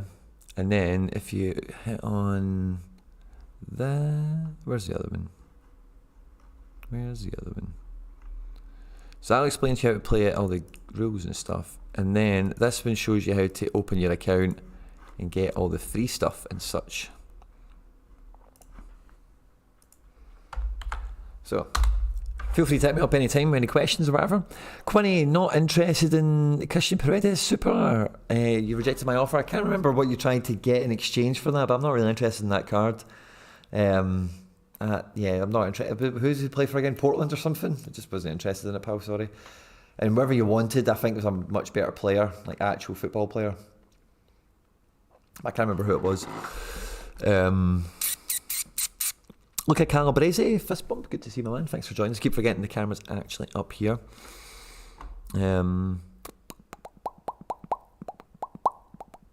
Go Goalkeeper smothers are always nice. You're saying that again. Everyone talking about Chukmeni. What if Dortmund go for Fofana? Old man Claudio Bravo needs to fumble onto Enesuna. He can afford it. I think Betis are just... There's 2 minutes left. Betis are just throwing the kitchen sink at it. Like, just trying to go long from Bravo there now. Unal and Sandro Ramirez will counter-attack. But Getafe just need to not shit the bed like they're doing now. Just as soon as they get possession, hit it long. Wee bit of link-up play between Ramirez and Lena and Unal, and there is a counter-attack from the left. He's got 2 men on him. The left wing-back for Getafe, but he swings it on his right foot. Number 5 tried to knock it back for Enes Unal, but it was a terrible pass. Carlos Elena knocks it back. Enes Unal with a shot off target. Crowded box. Wasn't a great chance. If he scored it, it would have been fantastic. And I would have been emphatic. But no, it's a shot off target. Good chance. Definitely won't go down as a BCM. He'll feel that it is, but 93rd and a half minute. Surely that's Enes Unal's last chance to pick up a goal tonight. Surely. Just finished my Challenger Rare team with Nuruddin. Nice. Look at Calabrese, congratulations. Chad MacArthur, heard the match was brilliant with Mark. Glad you boys had fun. Yeah, it was great fun. 1 each draw. It did feel like we lost the game. Oh my God. Getafe have got one more shot here, I think. Carlos Elena on the break. We're going to get one more chance, guys. We're going to get one more. Oh, don't fuck this up. We've got a throw-in for Getafe on the left-hand side. 94th minute. Oh, he's blowing full time. Oh, referee's a wanker. No. Okay. Chris Muller to Chicago Fire. Wow. He's not did anything at Hibs, has he? Oh, well. Soraya with an 80. Enes Unal, shot off target. I don't think you lose points for that, do you? Nah. Just don't get the shot on. Yeah, no shots for him. Poor game, but still 43 points for that's normally acceptable, but so close, man. And basically needed another decisive from somewhere. 3 decisives gets me a tier 3. I feel like that's the kind of rhythm that we've had with this team in particular. Very close. Look at that. Great score from Soraya. This was a pain in the ass, by the way. Bielefeld scored in the 90s. Where the hell is it? 91st minute is when Bielefeld scored. So Boyata goes from having 10 points on a clean sheet bonus to then losing that, and then loses 2 points for goals conceded. So it's a 12-point drop. If we got that, we would have been a bit closer. But Brais Mendes, really poor game from him. Goal conceded, just didn't do much, it would seem. Just didn't collect that many points. Just didn't collect many points. Suarez was a sub, and when he came on off the bench, got an assist. But his AA game got good, quick. He got 10 points rapid, started connecting passes and making things happen. So anyway, kind of decent result. Short but no cigar. Disappointed from Unal, but I don't think I had any other super rare strikers or defenders that qualify for that division do any better. Alcacer for 31. Let me see. I'm just going to check on this, guys. This is me kind of rounding off the stream. I don't think Maffeo had a game, did he? Maybe he did. So Maffeo's the whole quandary. Yeah. In the Mecca, what did he get again? He did crap. Yes, it's pretty much the best team I could have played. What about, who was I just saying there? Maffeo? Did Maffeo have a game this game week? I think he did, didn't he? Mallorca had Barca. What did Unal score? 19. Oh, yeah, good. So, definitely, I picked the best team. I've just been unlucky with scores. There's Soraya getting interviewed. Must be man of the match or something.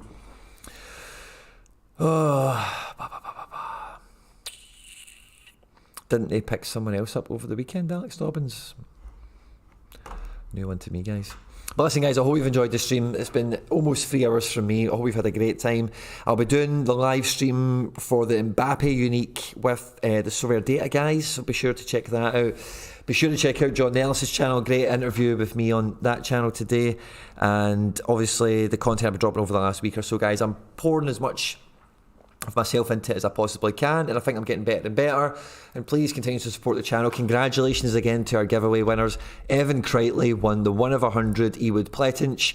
Rob C3107 won the Eloy Room Limited, and Dahai Wang won the Yarber Unlimited. Congratulations to everyone who took part in the April competition, and the prizes for May have almost all been determined. If you're here earlier in the stream, you'll kind of know what they are. And otherwise, guys, I will be back on the channel just dropping videos and such. And I'll probably have another live stream. We'll have a member stream on Wednesday, so may the 4th be with you. I'll see you then, guys. This is the way and all that jazz. And I'll have another stream Thursday or Friday as the midweek game week ties up. And I'll probably do deadline Friday is probably what I'm thinking. And be sure to check out the End Product podcast as well, guys. Again, it's on YouTube, so you can check out the video version of it, or it's available in all the podcast places. You can go and check that out at your discretion, guys. Like, subscribe, share, retweet, all that good stuff, guys. Stay out of trouble, and I will catch you on the next one. Take care. Bye-bye.